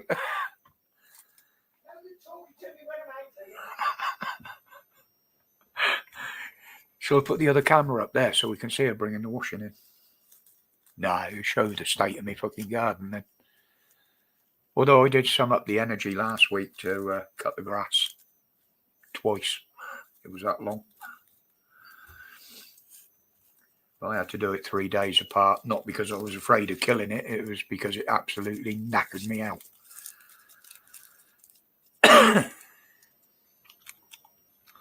Throw it through the window. Holly, I fold nothing. It might get a rough fold in half so it fits in the basket when I take it off the washing line. That's about it. Maybe a shirt for a wedding and a funeral. That's about it.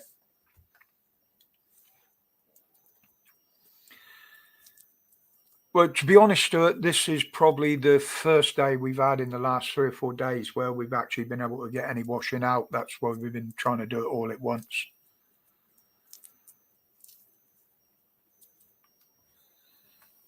And they did forecast showers for today, but so far I haven't seen a cloud since about 8 o'clock. Oh, it's fucking weird recording the other video the other day at 6 o'clock in the morning. Jesus. Pardon me. But we are quite lucky here with the weather, because literally we are in the Midlands, and a lot of people know that any storm coming in does dissipate quite a bit around the coast, because the winds are affected by the seas and the waves as well. And obviously that doesn't reach inland that far. So, but, you know, we seem to have escaped a lot of it.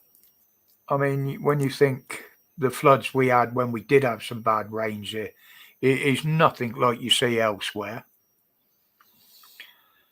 Even in America and Australia and places like that, we seem to be more prepared, but not prepared enough, if you know what I mean. There's a lot more that could be done to. But again, a lot of it, think about the amount of land that's got concrete over it now or tarmac. That's land that used to soak up the water and gradually seep down into the rivers. Now it's hitting them all in one go, in one big hit. Hello, Stitch. Come in, Stitch. Earth to Stitch. Are you there?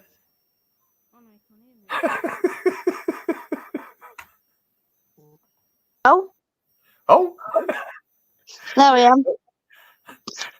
Earth to Stitch. Come in. Over. My phone was having a complete spasm. I don't know what the hell was going on. No, Hi, it's Pops. not How you the doing? trees move. Yeah, Stuart. Exactly. You know, we've paved over so much. We've used to have a lot more open space than we got now, especially around the towns and that. And literally, people, yeah, they've been doing it for years. I want to live by the river, so they go and build a house by the river, and then they'll moan when it floods. It's like that one out. Was it Iraq, wherever, where the dams? Not Iraq, Iran. I don't know where the bloody dam bursts. The two dams. No, they're building substandard housing right on the bloody riverbank on loose ground. What's going to happen when the river rises? It's just going to get washed away. Same as in America, Florida in particular. Someone's beach house gets wrecked, so their condo, whatever, gets blown down on the beach. Condo, dude. Because it's made of fucking wood. And what do? Oh, the storm's passed. We'll go and build another one in exactly the same place with exactly the same materials. And they get exactly the same result next year. Yeah. People just don't think. I'm sure of it. You know, I mean, the Chinese are already suffering now big time through their cock-ups, shall we say, with building, with no regulations and poor equipment and materials. All their dams are buckling. Wow. I've seen a video today where they're actually building houses and high rises, but there's nothing inside them. They just want it to look like the country's expanding and doing well from the satellite pictures. So they're building new buildings just for the pictures. They even paint their fields. Some fields get painted green. They stand stones on sticks to make them look like a crop. No way, do they? Yep. China Fucking hell. is based on copy, reproduction, false. China is, every industry in China is not false, but they're there as a con. It is acceptable to con somebody. Wow. And that's how the Chinese ideology is built on now. Who is it? Somebody put a video up on it about how they use like this thing. If you get one over on somebody, it's fair game. You know, like what was one court doing? Painting pigs. There you go. They were painting pigs black because black pigs are worth more on the market. No way, they're painting actual live pigs. Spray painting pigs black. Wow. And that was the title. I can't remember what video it was, but I remember the title was "Why do the Chinese paint pigs black?" And it's because they're worth more on the market. So they're ripping people off they're selling them to. And everybody's saying that's quite acceptable. Acceptable? That's fucking nuts. And they want to bring like a Chinese regime in this country? Wow. But there are quite a few videos out there of stuff like that. Hi, Heather. Yeah, I know it isn't Rob. Hi, It's Stitch. been very poorly built. Not so many. Stitch said hello, Heather, Roger, and Holly, and everyone. Hello, Mini Stitch. Yes, Tony, there are quite a few out there, mate. You know, I don't go looking for them. I just come across them. They'll pop up in the feed. And anything like that pops in there, I will have a look at, you know, even if it's only for the first couple of minutes to see what it's about and whether it's interesting enough to watch it all the way through. False fur. Yeah, it's like false hide, isn't it, Ollie? False leather. A lot of cars went out in it was, when was it? Was it the 70s or the 80s? That advertised their interiors as all leather, and they were found to be false leather. I won't use this. It's horrible to work with. I'll only use proper leather. Is that the name of the channel, Highbox?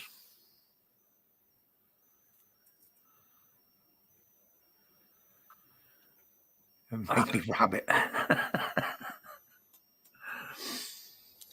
When I was in the tannery, we did actually get a deer skin to put through the processing, but that was one of the lads brought it in. We had to do it in our lunchtime, cure it, and tan it. But it had to be a special process, different from what we did, that we had to look into, because otherwise all the fur falls out. Obviously, with tanning hides for leather, basically the fur is taken off with lime originally and then scraped off with a blade. Hi, Chalky. Good afternoon, mate. Nice to see you, or hear from you, I should say. Sorry, Stitch, I'm not giving you a lot of room there, sweetheart. No, you're all right. I'm just listening. But, yeah, I worked in the leather trade for quite a few years in Abingdon in Berkshire, and again in later years in Bristol. All traditional. We used to do Abingdon, we done sheepskins, which was for clothing leather. And one I worked in Bristol did more or less, what do they call it now?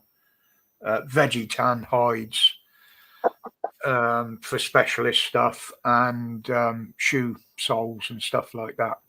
What did you use deer for? No, it was a mate of mine run over it. Oh, I thought it meant like you actually did stuff. No. I used to live not far from the Berkshire Downs. I've always lived in the countryside, really. And he knocked a deer over one day, and he wanted to know what to do with it. So I said, right, let's take it back up the farm. Like, we'll butcher it up. Let some meat for the dogs. I said, and take the hide in. I said, I'll get them to tan it. So, yeah, his mate took it in because I was just a worker there. His mate, the other mate, was a foreman in there. Got permission. And all it is, it used exactly the same process as what we call the chrome process, which is the actual tanning side of it. Yeah. The first part of that process is usually dehair the hide. So we had to put, I can't remember what the chemical was we were told to use now. It was one of the bosses there told us how to do it. This chemical that you soak it in first, that actually fixes the fur into it a little bit more. Then you miss out the blade treatment and then just carry on with it, the rest of it.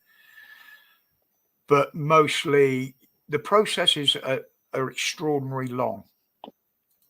A piece of veg tan leather, hard leather, you know, 3-4 mil thick, that can take up to 6 to 7 weeks of tanning.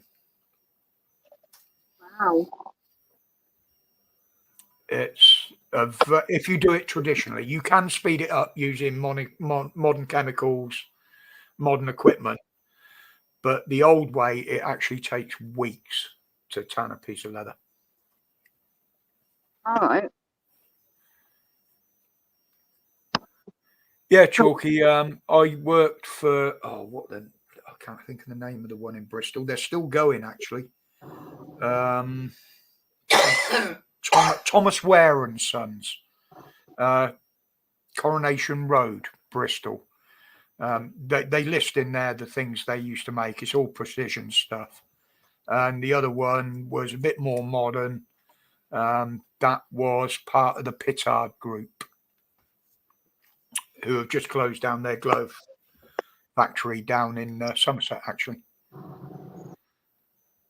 I mean, I've got half a cow upstairs in the bedroom, veg tan, 3 mil. I've got to make some belts out of it, and I've got another knife sheath I've got to make as well, because I make all my own knife sheaths. Oh yeah, you wanted a handbag made as well, didn't you?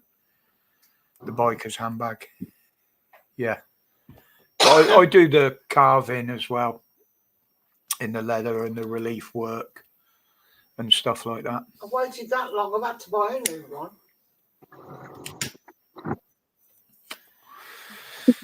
Well, I can actually show you, Chalky. I'll take the knife out round the corner, so I'm not breaking YouTube rules by showing that.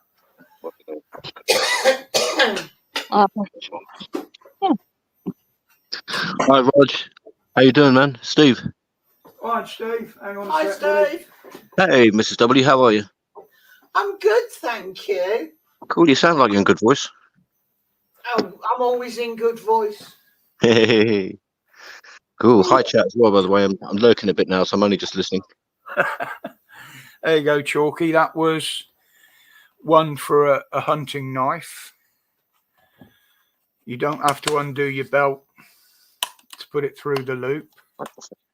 That one in the front there is the exact fit for my Leatherman, but one of the original Leathermans that's was my father's. Whoopsie. That there is the fire stick, obviously, which I've just thrown everywhere. And that's all hand stitched, sealed all the way round. Okay. And that's one for a bushcraft knife. On the ring on the back, there's a little belt loop that goes on with snaps. So you can hang it into your belt securely, but because it swings, when you sit down or move, it doesn't get stuck in your leg and bend around, as it were. But that's the sort of thing that I make in belt pouches.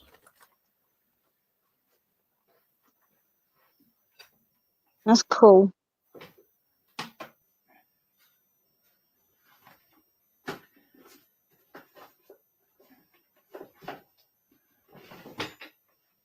I do quite used to, I say still do. I used to do quite a lot of sort of different crafts like that. That's really cool. And it's long-winded because all the stitch holes you have to punch out. You know, I do it all by hand. Same with the carving of the leather. I didn't show you any on that. There's not a lot on them. But I do the basket weave effect all over the leather and stuff like that. Can we see Mrs. W's purse when you do it? And then might be a bit more motivation. There you go, Mrs. W. Yeah. The problem is you need a good solid bench to do it on, because obviously you're punching, you're cutting and stuff like that. And inside, the only solid bench we've got is the kitchen worktop. I got another bit of kitchen worktop which I put on top as a base, but when you're indoors all day and it's bang, bang, bang, bang, bang, bang, bang. And I did get into trouble as well, because one of the pieces I was dyeing, I got dyed all over the chopping board, which is wood. But yeah, some of my escapades in the kitchen don't work out as planned. I've got leather dye on my chopping board. Eh? I've got leather dye on my That's what I just board. said. I got dye all over your chopping board. And it was in the carpet tiles as well. I had to change the carpet tile. Yeah, it's the hardest thing, Stuart, is keeping control of the swivel knife that I find. The relief work isn't too much of a problem. Most of the dies have got the patterns and shapes in, and you just use them over the top of each other to get different effects. But the actual carving, knowing how much pressure to put in, keeping the leather just damp enough to do it, it's a long learning curve, and I'm still learning. And I've been doing it for bloody years. Yeah, it's just one of them things that I learned to do over the years, and when needed, I'm capable of doing it. Same with normal sewing, believe it or not.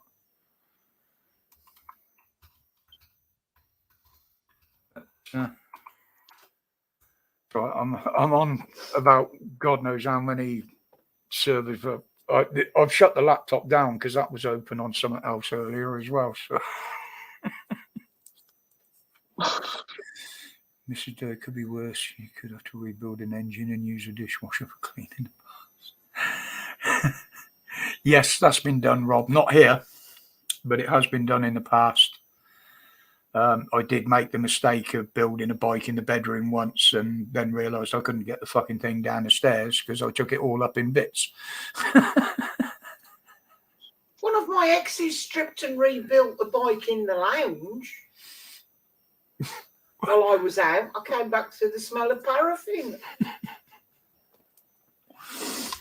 And I don't have a dishwasher. He's the dishwasher. Yeah, I do the washing up, except for weekends. And Fridays. Well, on the occasional Friday, depending on how much it is. No, I do my share.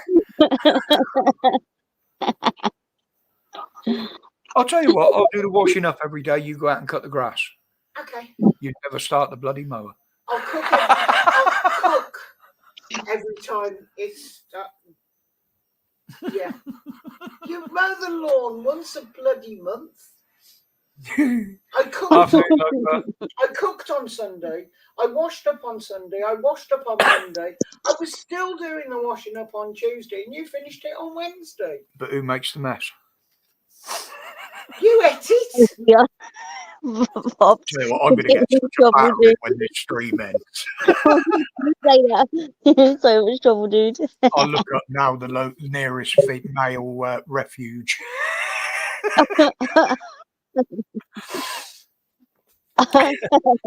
But see, that's everything in the bloody news at the moment.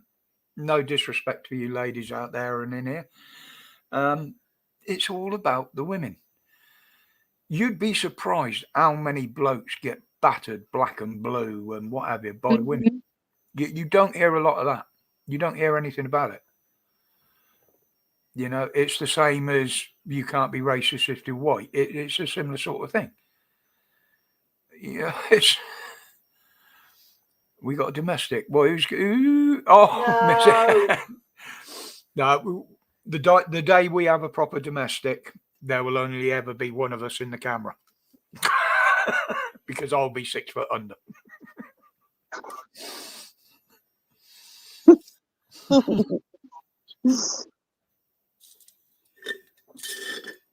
I always have the last words in an argument, and it's always yes, dear. It just saves it escalating any further. But she's got this amazing ability. She tunes me out in pitch, so she just doesn't hear me. She'll sit there with her head in the games on the phone or watching something on telly, and I'll be rattling away. And what was that? She just tunes me out. It must be an amazing thing to be able to do. Hang on a minute. I'm trying to watch the telly. You're watching videos on YouTube or things on Facebook. Then you turn around to me and talk about them as if I know what you're looking at. Well, I do try and show you, but you don't look up. The amount of times I've told you stuff, and the following day I didn't know that was happening. Well, I didn't know that. That's because I forget.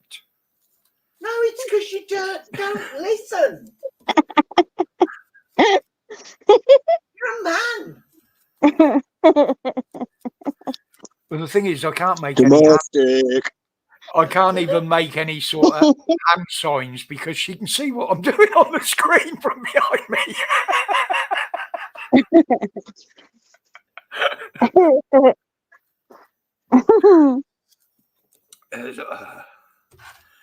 Oh, bloody hell.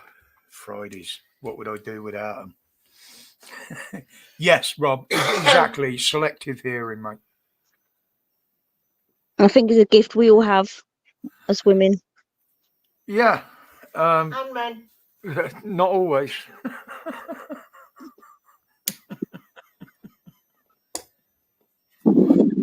But my hearing is terrible anyway.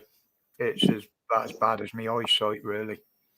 But I've tried putting glasses on my ears. It don't make any fucking difference. You know the thing for spiders, Loafer? Bit of spearmint oil mixed in a spray bottle with water. You only need a few drops, half a dozen drops. Spray that around and the spiders won't come anywhere near it, mate. I need to do that.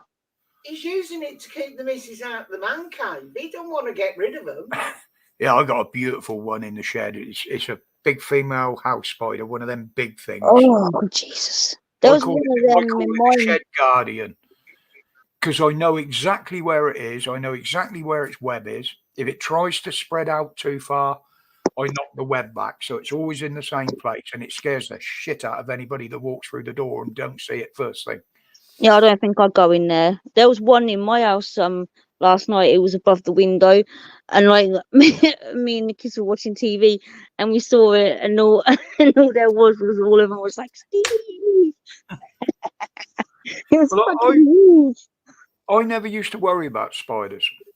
I mean, when I was younger, I had a Mexican red-kneed tarantula. Oh my God.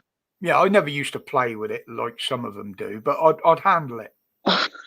And then a few years back, I got bitten just between my thumb and my finger on the back of my hand in there. Mm-hmm. And I saw the spider that did it. It was one of them house spiders. It was only about an inch and a half long. And that hand swelled up like a fucking tennis ball. Wow. It was like a reaction to it. The doctors put me on some pills. I did have to have a couple of injections as well. And then I never thought nothing more about it. And then, was it last year or the year before? 24 robbers came knocking at the door. No, when I got bitten on the hand again here, and it swelled up. No. I got bitten on the hand again. It wasn't by a spider. This was, I think it was during lockdown because we couldn't get to the doctors. We had to go to one of the walk-in centres. And again, my hand just swelled up like this time it was only about the size of a golf ball. Wow. Yeah, I won't handle them myself now. No. I'm terrified of them. One bit me. I went to there's like a shop in town that sells like lizards and snakes and all that kind of stuff. And they did like this thing where you go in if you were scared of spiders, and they had like this humongous tarantula that they allowed you to like touch that was supposed to kill you with your arachnophobia. So I went in there and did it, and this thing was fucking huge. It was, oh my God. And I stroked it. I didn't put it on my hand because I was shaking. I thought if I put this thing on my hand, I'm going to drop it and kill it or something. So I stroked it and done nothing. I think I'm worse than what I was before. I was like terrified. The big ones feel really soft as they're walking on you if they walk on your skin, but they don't tend to like walking on skin. They prefer to walk on your clothes. This one just sat on this person's hand, and I was stroking it like back, and it was really, really soft. But I had my eyes proper on it. Like I thought, if this thing moves, I'm going to shit myself. Think yourself lucky it weren't the bird-eating spider, the black bird-eating spider. They had one of them in there. They had one of them across them bastards. Yeah, that thing's fucking huge. But they wouldn't. They had it covered over because it just had babies, so they were trying to stop it from eating them because they eat them, didn't they? If they get stressed out. Yeah. Yeah. But yeah, I thought it'd help, but it really didn't. I'm No, still I- terrified. The way I got mine is an old mate of mine back home. Bear in mind, I was only in my teens. He worked at Cotswold Wildlife Park, as it was back then, in the reptile house. Mm. And he quite often used to bring, the sick patients, as he called them. I just called them creepy things. He used to bring them home to keep an eye on them, And he used to bring spiders, snakes, lizards, scorpions. And he had a room. You walk in and you're like, nope, I'm not staying in here. Jesus. And he was giving me a lift one day. And he said, oh, I got a snake in the back. He said, it's all right. He said, it's in a bag. He said, it's tied up. So I said, yeah, okay, fine. And it was an old Reliant Robin. And all of a sudden I look back and there's this fucking Hessian sack laid in the back and it's empty. Oh, wow. And I'm like, I didn't even say anything. I just yanked the handbrake on from the passenger seat and shot out the fucking door. And what are you at? I said, the fucking snake's loose in here, mate. He said, oh, it's only a little python. I mean, okay, yeah. And the next thing I know, he's on his hands and knees and he's poking under the seat with a stick. And this bloody thing about 4 foot long shot out from under the seat. I'm like, you carry on, mate. I'm fucking itching there, right? I'm going home itching. Like I said, I ain't getting back in there with that fucking thing. Yeah, 4 foot python under the seat. I'm like, oh. It's weird. I'm not scared of snakes. Like I've held the huge one they used to have in there, and I've held loads of them. They don't bother me at all. No, I'm not scared of them now. I like snakes. I'm not scared of them now, but back then, oh, it's a python. Fuck you, I'm out. But the strength is the thing that got me about them. Mm. He had one at home, probably about the same size, about 3 to 4 foot. And he had to give it an injection. Now, to inject a snake, you have to lift the scale up and inject under the scale. So you don't push any of the scale actually into the snake's body itself. Mm. So he said, right, he said, it's easy enough. I said, what do you mean easy enough? I didn't mind him at this point. And he said, well, just have the usual head hold. He said, reach down as far as you can and just put your weight on it to hold it down while I lift the scale. He said, it's only going to take sort of 5-6 seconds to inject it. I've got my weight on this thing. I mean, it's no thicker than my arm.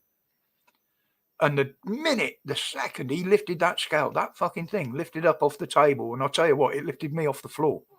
I'm like, whoa. Fucking hell. You need a lot more weight on top of this if you're going to do that. Bloody hell. Yes, Chalky.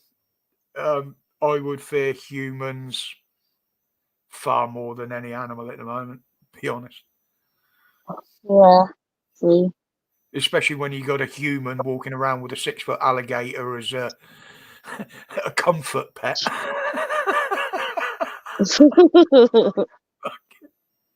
I mean, that sums up America, doesn't it? Really. No disrespect to any Americans in here, but Yeah. that is. You imagine walking into Wimbledon. Hey, this is my pet alligator. He's got a ticket. When I used to go and visit my auntie in Luton, there was a dude who used to have this massive iguana. Mm. No, it wasn't iguana. It was what are they called? Oh God! Chameleons. No, like one of them. Kimono dragon. That's it. Kimonos. Yeah, he had one of them, and it was on a lead, and he was like walking it around his garden. In the front. And it was like, oh yeah, I'll just take you for a walk around the block and that, and it was fucking huge. But there was one in that shop I was telling you about, the one with the spider, and he just used to let her walk around the shop, and she used to potter about the shop. And it's so funny sometimes sitting in there, and she'd go and sit near the door, and people would go in, and then they'd look down and see her, their faces, and they'd just be like, no way, fuck that, and then they'd walk off. Chalky. She was Raccoon. I'll tell you what, mate. There's a video out there of a guy that feeds them on his porch every night. He feeds them the old hot dog sausages. And he's got about 40, 50 of them that visit in there every night. But they can give you a nasty bite. But them Komodos, I mean, everybody, we were told as kids that they were poisonous. When they bite you, that you get poisoned. But apparently it's the bacteria in their mouth. It's very fast acting, very, very powerful. Like So, a cat. yeah, they just give you a bite and a nip and then literally wait until you die and then feed on you as you're dying when you can't fight back. Hey, this one in the shop, she used to let you feed her. He used to have like this really long like grabber, and you put a bit of meat on it, and she'd grab it and literally like almost pull you over, Yeah. grabbing it. You wouldn't want to She go was near this. beautiful though. There Beautiful, was, in fact, it was on TV not so long back again on one of the documentary channels, where one took down a full-size buffalo.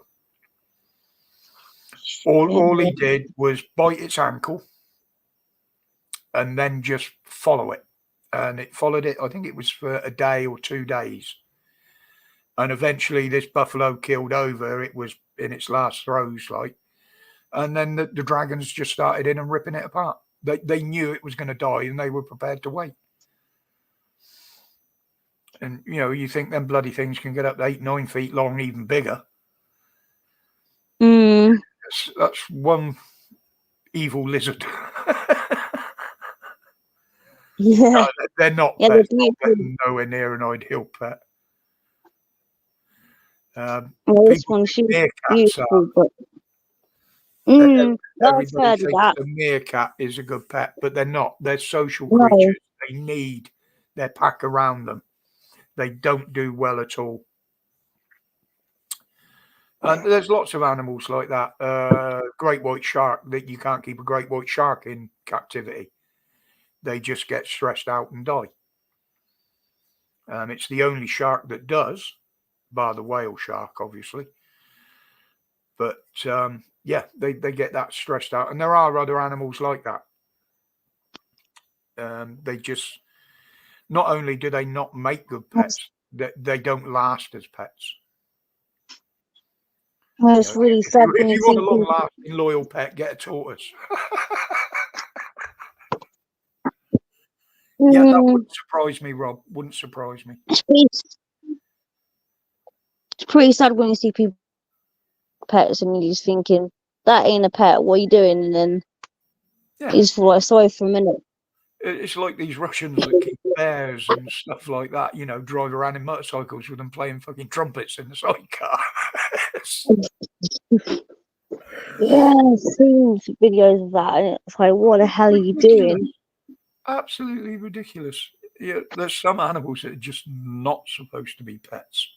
Oh, like tigers, isn't it? People have tigers as pets as well, don't they? Yeah. Right, what I'm going to do now is I'm going to hand you over to Mrs. W for a couple of minutes. 1, I need to go and get a drink. 2, I need some liquids going in if I'm getting some out.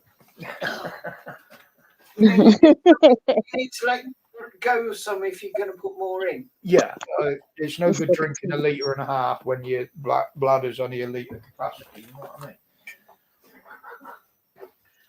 Hi, thank you. You have the con, Captain. Hi, thank you. Oh. Where do you think you're going? Oh. Hello. Hello. How is everyone? Good, thank you. So, how's Mini Stitch? He's all right. Yeah, he was watching TV when he saw you, and he was like, "Oh, it's Heather," and he said he wanted me to tell you, Cooey. Oh, bless him. Bless him. Such a sweetheart. I bet. As long as he's all good now. Mhm. Mhm. Yeah, I'll tell you a bit more when I speak to him Yeah. private. But Yeah, we'll he's have a doing chat. really good. Yeah. Yeah, that's all I need to know, that he's doing good. Hmm. He's coping with everything. Oh yeah, yeah, yeah. He's really happy. I had my daughter around yesterday. Super. Sleep off, so they had like a little brother sister movie night. So that was it was really nice listening to some giggling from upstairs, watching some daft film, whatever they're watching. I think she's coming back tomorrow as well. She had to go home to get some stuff, and then she's going to come back. So that's that's Oh, awesome. that'd be nice. That'd be nice. Mm, yeah, Spend some time together. yeah. Good. Hopefully she'll be coming home soon, so that it makes it even better, doesn't it? Oh yeah. Glad to hear things are working out for you, love. But Yeah, yeah. bless her. She's Yeah, a sweet kid. She's yeah. I'll tell you more about it. Yeah, I'll tell yeah. you. Yeah, I know. Moo, rats. Yeah. That though James Herbert certainly did it for a lot of us on rats. But then Stephen King did it for certain dogs to some people. So can't believe everything you read.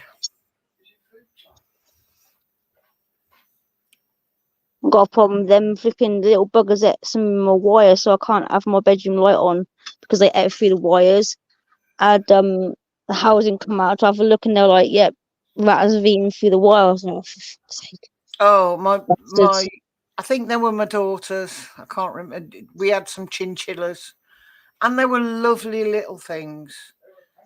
But the moment you let them out, they would disappear behind some piece of furniture and chew anything they could find. And the problem with them is they're like rats. Everywhere they go, they pee, and Oh, they smell horrible. They really did smell horrible. But how do you turn around and say to a child, no, you can't have a pet? But it's like a ferret, isn't it? Ferrets are absolutely reeked, aren't they? But they are quite cute. But they do half reeked, don't they? yeah. It's bad enough having a cat. Hmm. Um, Well, I love cats. They're too pen and ink. Yeah. Cats, dogs, all fine in my book. Snakes, yes. I wouldn't want a spider because you can't really pet them. But keeping me under control, let alone a pet. And it's good yeah, for keeping people out your house, though, isn't it? I do that. You can come in if you want, but I've got a fucking massive tarantula in the living room. You think they want to ban XL bully dogs? You wait until someone tries to break in here. It's not the dog they're going to be worried about. the psycho cat. Well, he's back, so I've had my moment of fame. So Oh, you're famous on It's there. nice.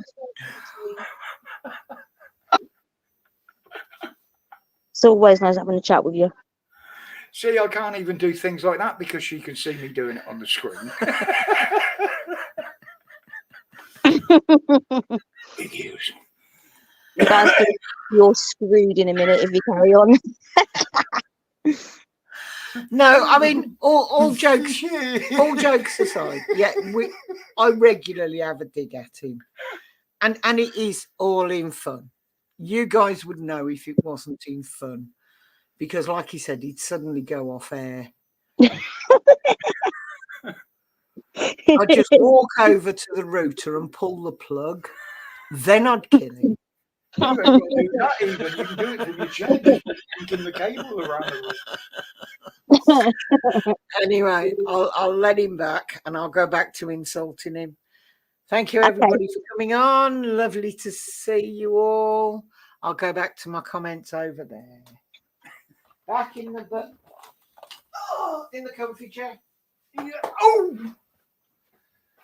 It would have been better if it would have been better if you'd have goosed me. Well, did you want one? Sorry. When I got a drink, we forgot to ask her if she wanted one. no, it's really nice, and it's to have someone with you on like this, and someone who supports you and gets involved with it all. It makes a big difference, you know. And the other thing is, it's nice for you ladies that are in here because we've actually got quite a good little balance of female to male in here. We've probably got one or two other genders hanging around there as well, but we won't discuss that because that's not allowed, is it? You know. Yeah. Right, so I've emptied, I've watered. Time to roll a fag. That's this type of fag, YouTube. You know, those types don't come in a tin. Well, they might do by now.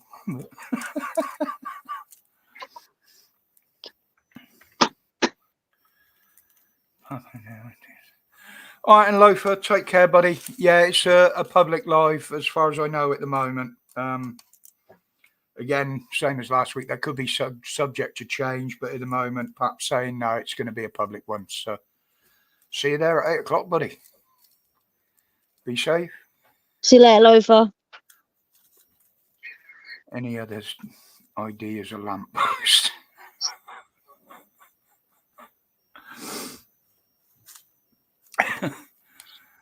Yeah, I identify as this. That's tantamount to saying I pretend to be. It means the same, you know.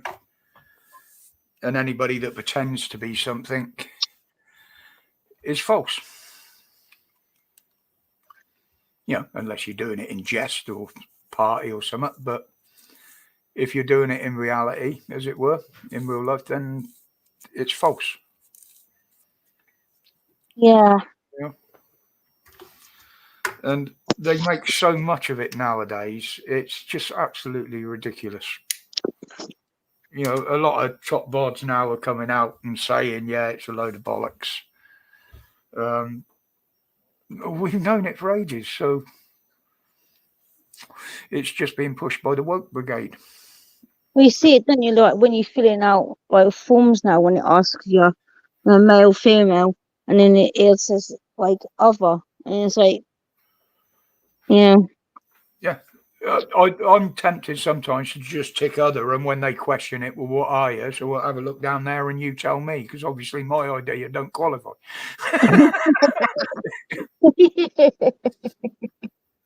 Yeah, get your hand around this. You tell me what gender I am, bitch. And the thing is, with the nurses that I know at the hospital, I'd probably get away with doing that as well because they'd see the funny side of it. It's, I mean, I have a right laugh with them up there. A little while back, I don't know whether anybody saw it, but I did a quick clip when they were taking a pint of blood out of me into the bag that they leave on the floor. And you have to watch it draining down and filling up this bloody bag. And I was like, well, just don't step on it in case it squirts it out back up at me. I said, are you going to take that much that it's going to affect date night tonight? You know, I mean, we both need blood. And I think I did a video at one point a little while back. But, you know, that's me. I'm like that no matter where I go. If I know somebody and I know somebody enjoys a bit of a joke and a laugh, I'll do it. You know, I will play the fool. It's easy for you. Yeah, because I am. Yeah. I practice hard for a lot of years. I just want to meet one of my old schoolmasters. They say, well, what did you make of your life? Exactly what you told me you would, sir. Boy, what did you become? A complete and professional arsehole.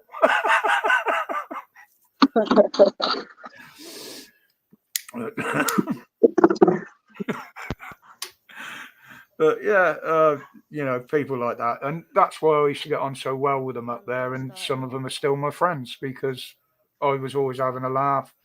It could be pissing down with rain, you know, a foot of snow, and I'd still have a laugh and a joke for somebody. It was good years up there, I must admit. Because luckily I didn't work directly for the NHS. Although I was there for 10 years, I actually worked for a contractor. So, but, yeah, it's, and I was, well, I say fit. I was a lot fitter because I was walking all day. I was lifting things. I was walking 8 hours behind a mower some days. And I was still well toned, you know, into my 50s. Looking good. Looking good. I've heard you say that for a long time. Because you don't anymore. I know, it's totally different walking in and you go, ugh. You know what I mean? You're getting old man legs. I've had old man legs for years. You wait till they start with the knees pointing at 90 degrees upwards.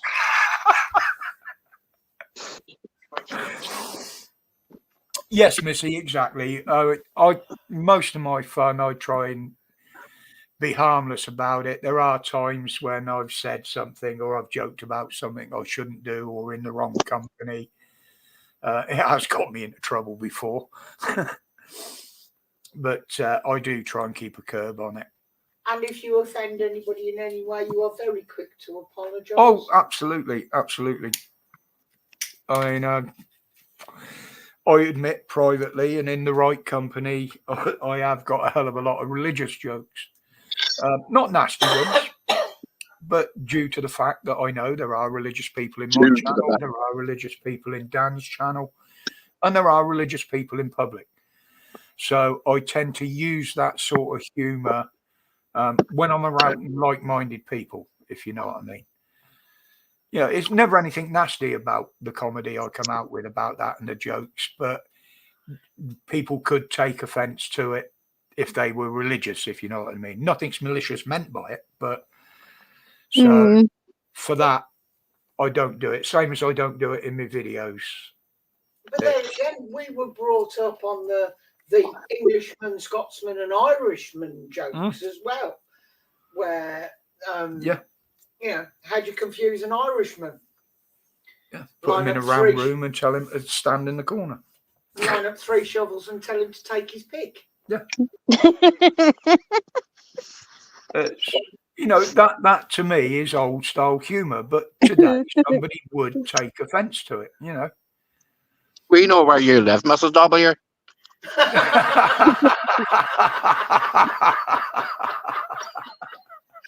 But that's what I mean. What was acceptable when we were younger is now frowned upon.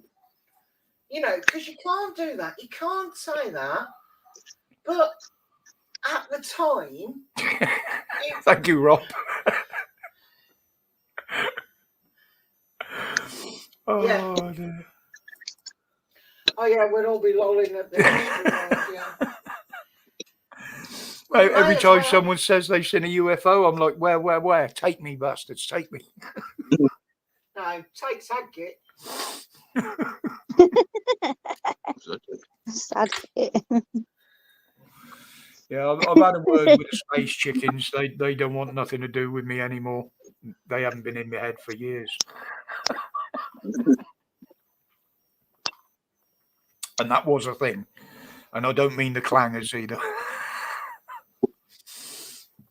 The space chickens would tell him to do things when I first met him. The space chickens were the voices. He also brought Cornish pixies with him. Oh, yeah, the piskies. They're naughty little bastards. The piskies were the one that ate all the chocolate, not him. Yep. It was always the chocolate piskies. Well, I'm absolutely sure that we've got a family of Cornish piskies in this place because chocolate, you don't matter where you hide it, it just disappears. And we ain't got that. It's only if you find it. I mean, if Heather puts them in a cupboard upstairs or something like that, it might survive a week if it's lucky. And literally, you know, when you buy the tubs of sweets for people at Christmas, celebrations, and literally, if she doesn't buy them 2 days before Christmas, she will have to go out and buy more. No, I work on the principle. If I need 3, I buy 6. And hide 3. Yep. I'll sit and eat a whole tub of them. A whole tub of celebrations. They do bounty only now. I could buy them. Oh no! I can't be doing too much coconut. That's I bad for you. can. It's bad for your bum. No, it's not. It is. Believe me. But I did one Christmas. I sat here. I think it was Heather's daughter Yeah. or one of the grandkids bought me Donna. a yard of chocolate, which was 5 of those big bars in one box, one long box. It was gone Boxing Day. A whole yard of chocolate. Most of it was gone Christmas Day. Yeah, most of it was. I've got them from my dad sometimes. You know, like the Toblerone one you can get. Yeah. There's that long. Yeah, I Toblerone I have trouble with because I can't bite pieces off or snap pieces off with my false teeth. You don't use your teeth, you use your fingers. But I suck chocolate. I like to make it go soft and soggy and then. You either know how to snap a Toblerone or you don't. Yeah, I mean, I could do these chocolate bananas and stuff like that, and I've got these weird ideas in my head of things to cover in chocolate. But unfortunately, most of them have to go in the freezer first, and I'm not prepared to stand there for 3 hours. So.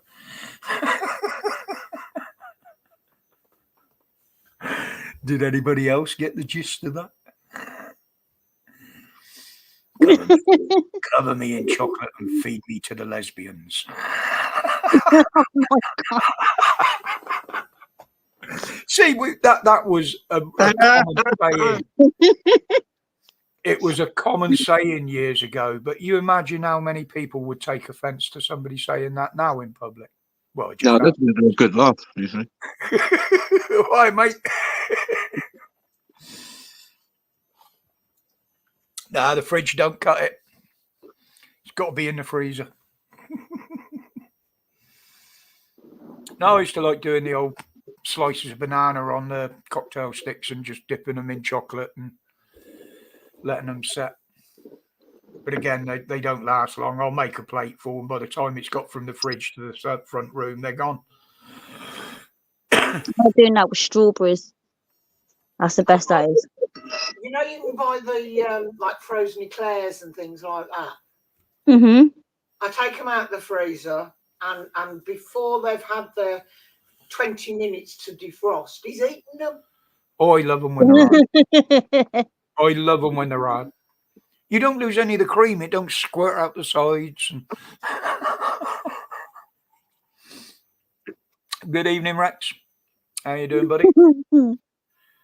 You got about half hour anyway. I normally shut down about 7. Missy, there's nothing in his drink. It's not even full fat. It's Coke Zero. My biggest letdown is the energy drinks. And I know they're not doing me any good, so don't go on at me in the chat. But I've drunk it. I like the taste. But I'm down now to 3 small cans a day if you put the big one with it. I have one of each. And that's down from probably 8 or 9. I used to drink a lot more of it than that as well when I was at work. But you were using it for an energy source. Yeah, I was using it. I was doing 3 bloody jobs. You know, it was split shifts and 3 hours sleep a day. Properly. Hey? And you didn't eat properly either. No, I wasn't eating properly at the time either. Bar of chocolate and an energy drink, and that was your lunch.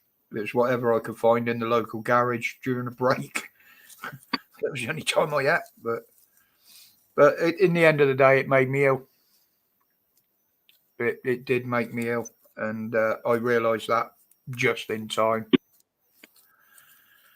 Not proud of it, but I kind of lost the morning. Totally couldn't remember where I'd been, what I was doing.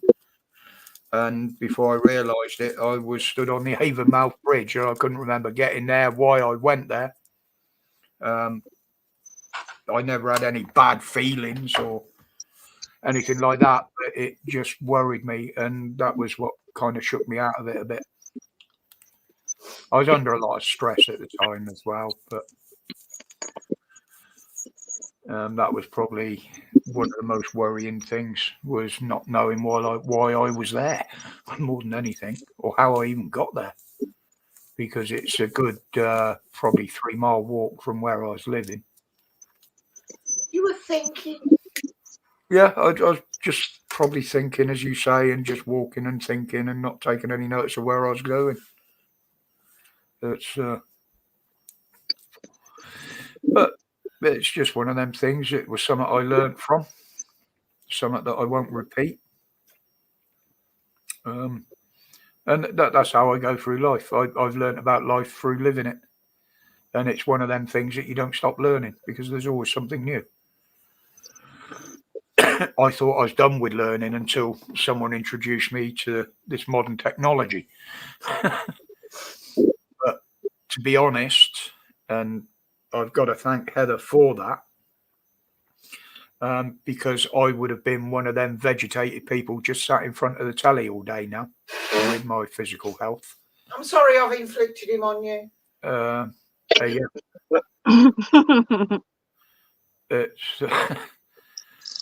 But people live their lives in different ways. Some people are mollycoddled. Some people go out deliberately looking for trouble.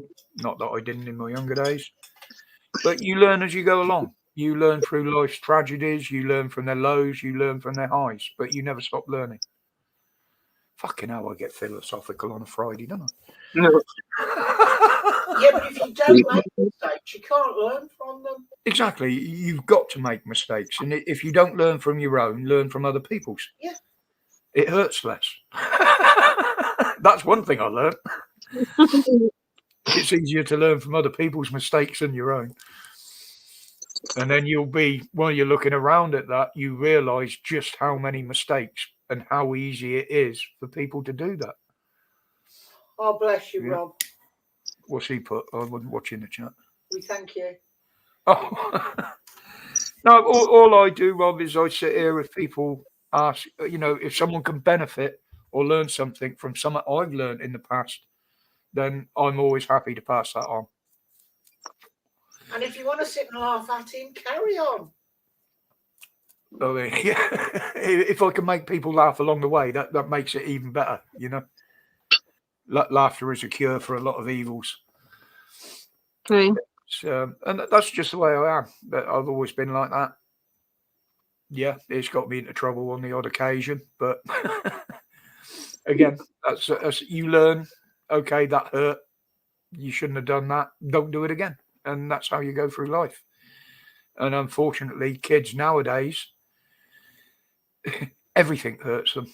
The spoken word, the written word, just the appearance of somebody. And that is a total turnaround from the world that I used to live in. Yes, Chalky, you never stop learning, mate. Yeah, ask Alexa. She solves all my problems. I'll tell you what, mate, I got one that she can never cure.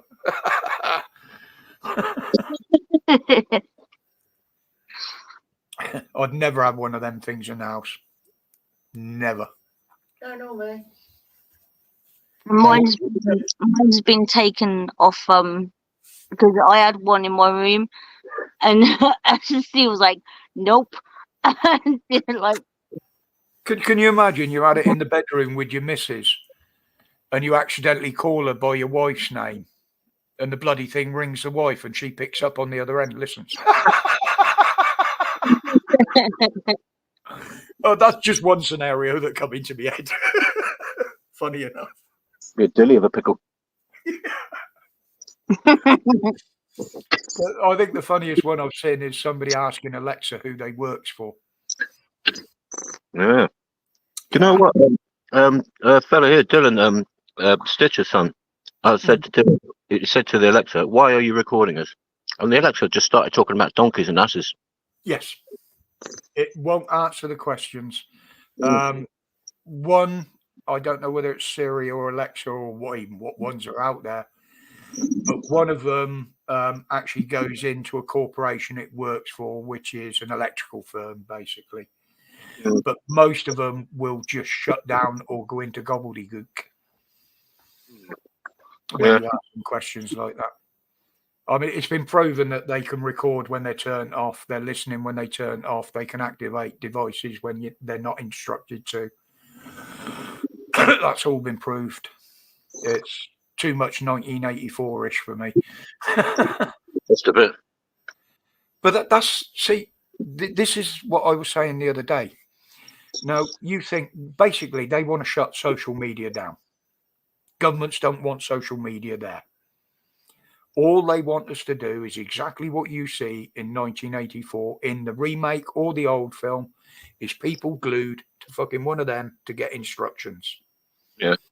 That is what they want. And there's so many people that are like that already, and that's the problem. Yep.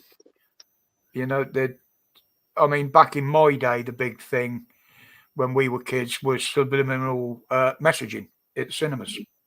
Yeah. Obviously, they couldn't do it on TV. They didn't have the technology to do it.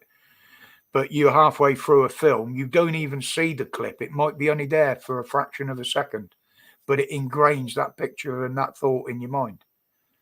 Yeah. And the government told them to stop it because they basically classed it as a way of mind control. Basically. Yeah, it is. Yeah, simple as that. Still goes on in much worse ways, though.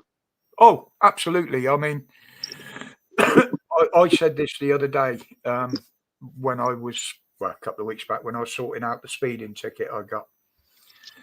Now, there's that many fucking accidents on the road now, and they don't understand why.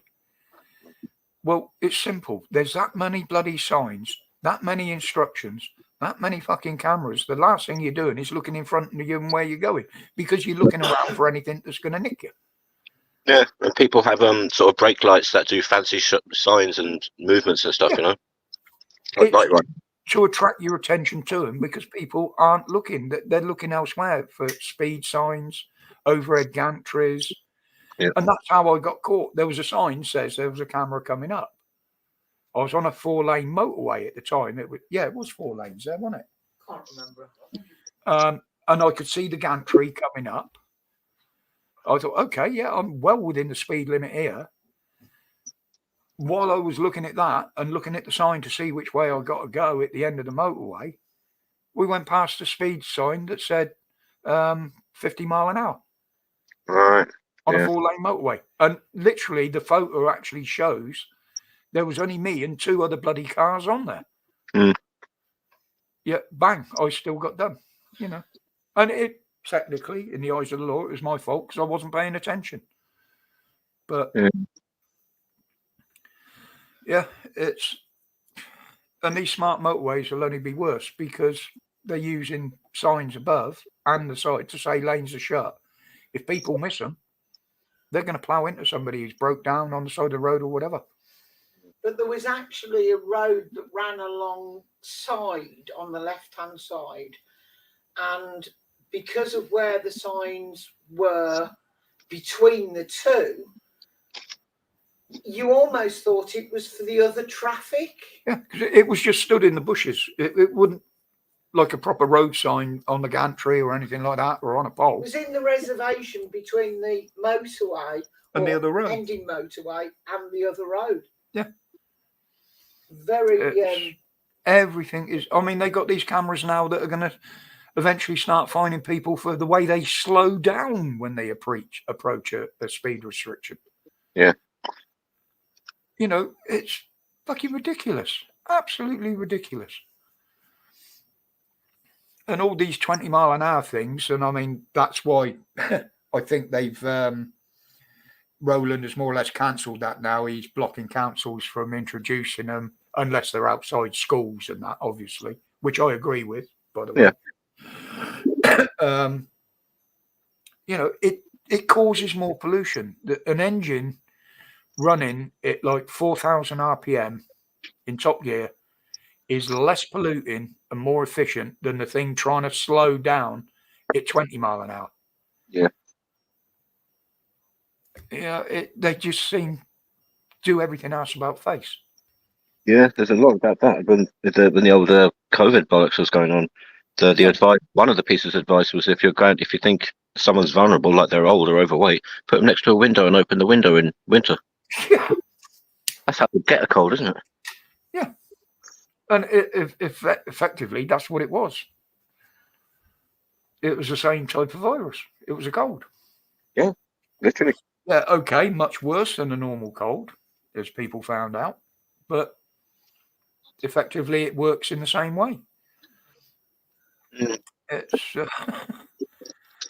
yeah, nice. Was that a Series 1, Tony? It'd be lucky to reach the speed limits. My old Austin Gypsy did, but that was only rear-wheel drive because we stuffed a Rover lump in it. And we didn't find out until about 3 days after we started using it that it wasn't a very clever idea. My little mini city hated going over 50 miles an hour, so I'd have been all right. Yeah, but when you think about a lot of these speed limits, the 70 mile an hour speed limit on the motorways, 60 on major road, 30 through towns and on side streets, they were all set back in the days when cars had drum brakes, no power steering, no brake assist. They were bare cars, and that's what the speed limits were based on. Yeah. You know, I mean, it was only once they started building motorways that they actually started the speed limits, because there was no speed limit on a motorway. And manufacturers were going testing bloody Jags and stuff like that down motorways at 100 plus. Yeah. I dare say the standard of driving was better back in the day as well. Well, they had to be, because you took more to control your car. It never did work for you. You had to do it all. Yeah, power steering was only a thing in the late 80s, probably. Yeah. I mean, it's stuff that was fitted to luxury cars back then is the standard now, even on the small, cheap cars. Yeah. You And know, if you had electric windows, you were very posh. oh, God, yeah. Could slide them along or split. What's that Rob's put there? You mean cars that steer around the corner? Yeah. Several of mine refused to do that on the odd occasion, but that was only way because I built them that way and didn't find out until afterwards.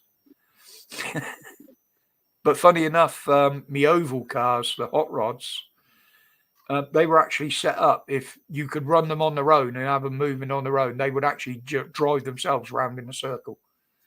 Yeah. We used to set all the suspension and steering up for that. So you'd have to hold the car straight on the straights, as it were, and then you let it loose, and it just followed its own natural way round the corner because you were only going round one way. Yeah. And it made everything on the car work a lot better. And you could go around the corners faster. Something to do with tracking as well, maybe. Yeah, you have your tracking set. Obviously, you literally have the car turning into the corner, and you tweak the rear frame because you've got adjustable torsion bars on the back to turn the back as well. So effectively, you've got a bit of rear wheel steering. Because some of the cars used to crab down the straights. A lot of people don't realise that. See. We once says he had a Citroen Daily dent, and it fell over when it saw a corner. Not even round. It saw the corner. I mean, mate, I'm surprised he hadn't called in tonight, actually, because he's got to go to a very sticky wedding tomorrow. He deals and restores Citroen CVs. It's 2 CVs. Now, over his unit, he sold one. He had a 3-wheeler. Now, it wasn't a trike. It was a single rear wheel. Right. And the actual alloy body was just like a tube. It was designed, it looked almost like an old Messerschmitt fuselage. He sold that, but he's got one up there, and I absolutely love it. I mean, the power is, well, if it's got 10 horsepower, you'd be doing fucking well. It's built like a replica 1930s single-seater race car. Right. With just, again, the alloy body down the middle and a wheel on each corner. It's a genuine body kit for them. They do actually build such a thing. But it absolutely looks amazing. It really does. But driving around in something like that, no, it's got to have a V8 or something in it, or at the very least a V6. I couldn't do it with a CV engine in it. I thought it was a very strange. Sorry, I was going to say in the 90s, all the cars slowly started looking like each other more. Yeah, that was because of the aerodynamics. Oh, right. They wanted to make them more efficient. At the time, there wasn't a great deal of what can we say, technology about that could create the slippery shapes. So what they did, they actually designed the bodies to be less wind resistant, and that's obviously they all come to the same conclusions that that rounded front and the shapes of most cars now. That's why they done it. It was for aerodynamics and make them more efficient. Yeah, they followed the science. Yeah, I mean, you know, some at an angle, a wedge is going to be slipperier than a brick. Yes. And again, it shows with race cars, you know, the amount of aerodynamics that go on them. I mean, technically, a Formula One car should stick to a ceiling at full speed with the amount of downforce. Right. Wheels. Yeah, I mean, that's been out there for a long time. I haven't seen it proved, but everything points with the amount of readings they got and the amount of force generated. Quite often with the earlier cars, the downforce outweighed the weight of the car tremendously. Probably back before most of you guys' time, there was a thing called a Tyrrell fan car. Basically, it was built with like a 3-foot fan on the back. And when the car was running, because the skirts were so low, this thing actually sucked the car to the track. Mm. And obviously, they banned that. But unfortunately, a lot of the track records that are set now by Formula One will not be broken. They will never be broken. Simply because the cars, as they've been designed over the years, this year's cars are actually designed to be 2 to 3 seconds slower than the old model. They're heavier. The wheels, they've increased the size of the wheels, which adds weight.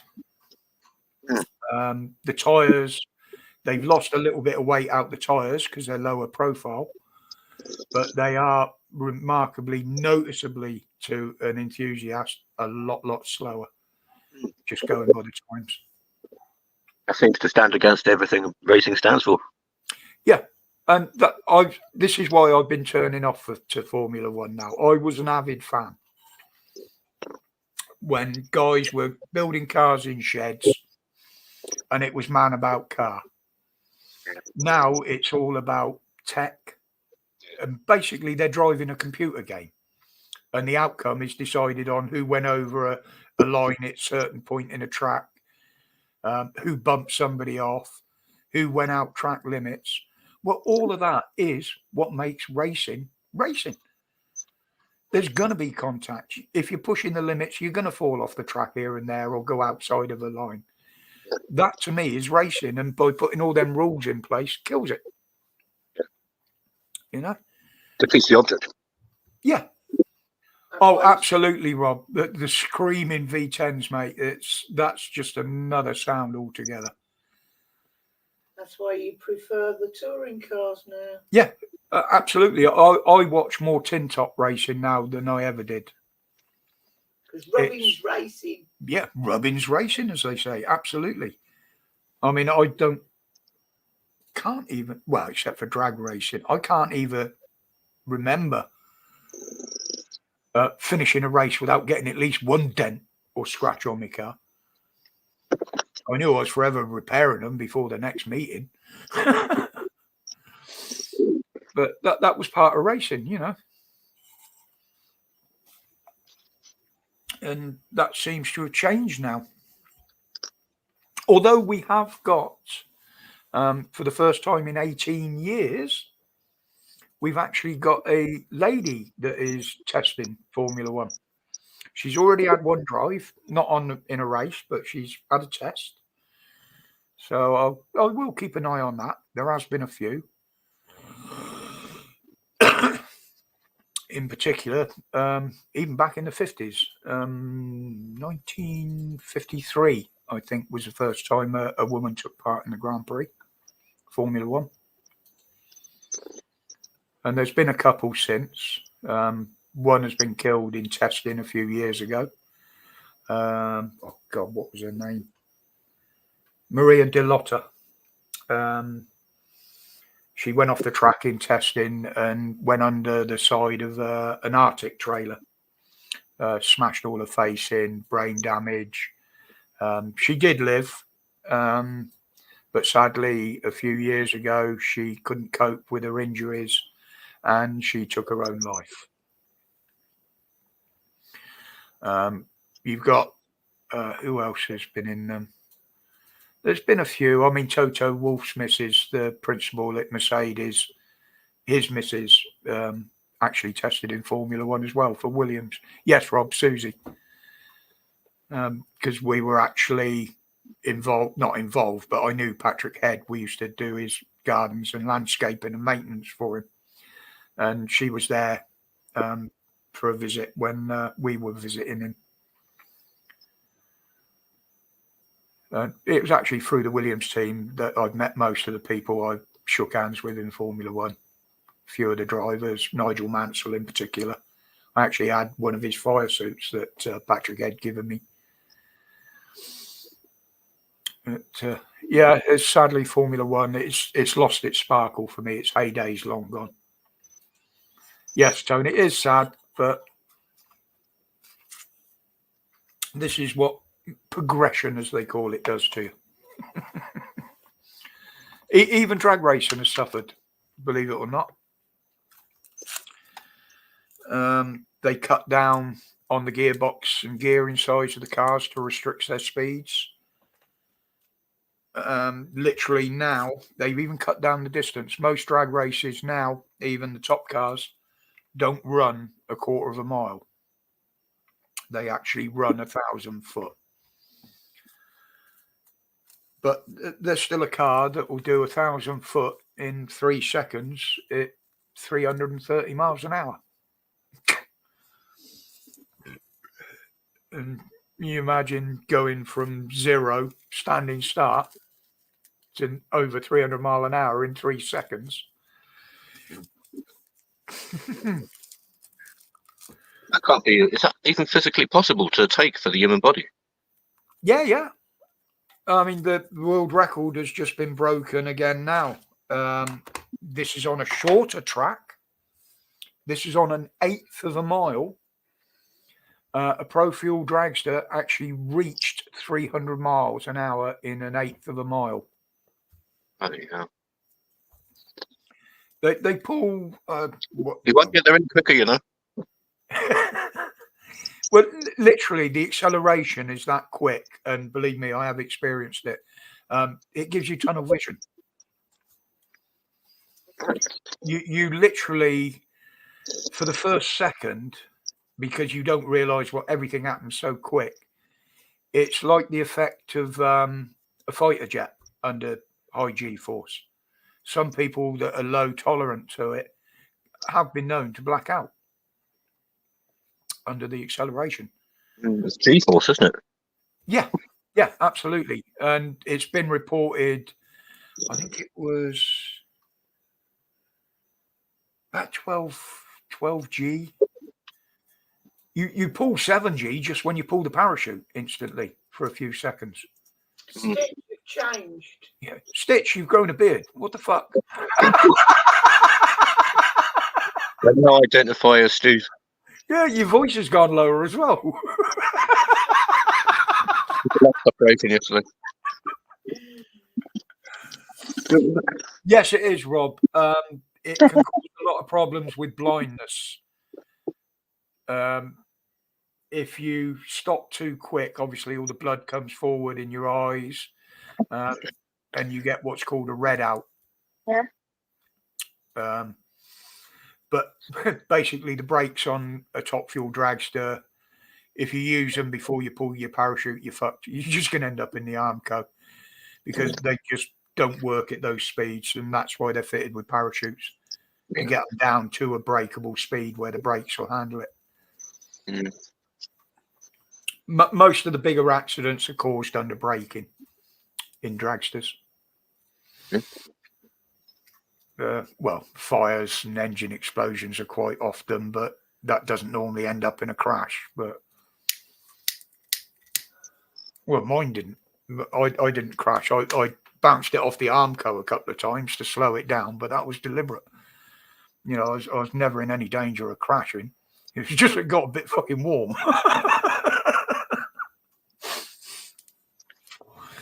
But you off, Missy? Okay, sweetheart. We'll catch up with you the weekend. It's somewhere, I expect. We're getting close now anyway. That is about time. I've got to get used to seeing Stitch with a beard. No. I'll tell you what, that's given me the best laugh of the live so far today, that one is. Hello, Stitch here. There's been a bit of a change. Come on, Stitch, get in the picture. What are you at? Oh, I want to play mummies and daddy. All right, get over here and suck mummy's cock.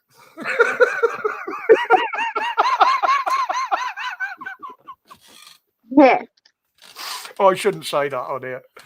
Oh, dear. Yeah. That is an old one, that is. What part do you want to play in playing doctors and nurses? I want to be the thermometer.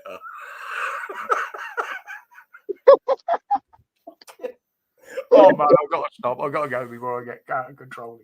Right, guys, Steve, Stitch, obviously, Paul earlier on the panel, thank you. Muchly appreciated, and you're always welcome. You know that. To everybody in the chat, I won't go through you all, but thank you very much for dropping in this afternoon and this evening. I'm going to get some scran down my neck now if Mrs. W wants to cook. If not, I'm back down to toast.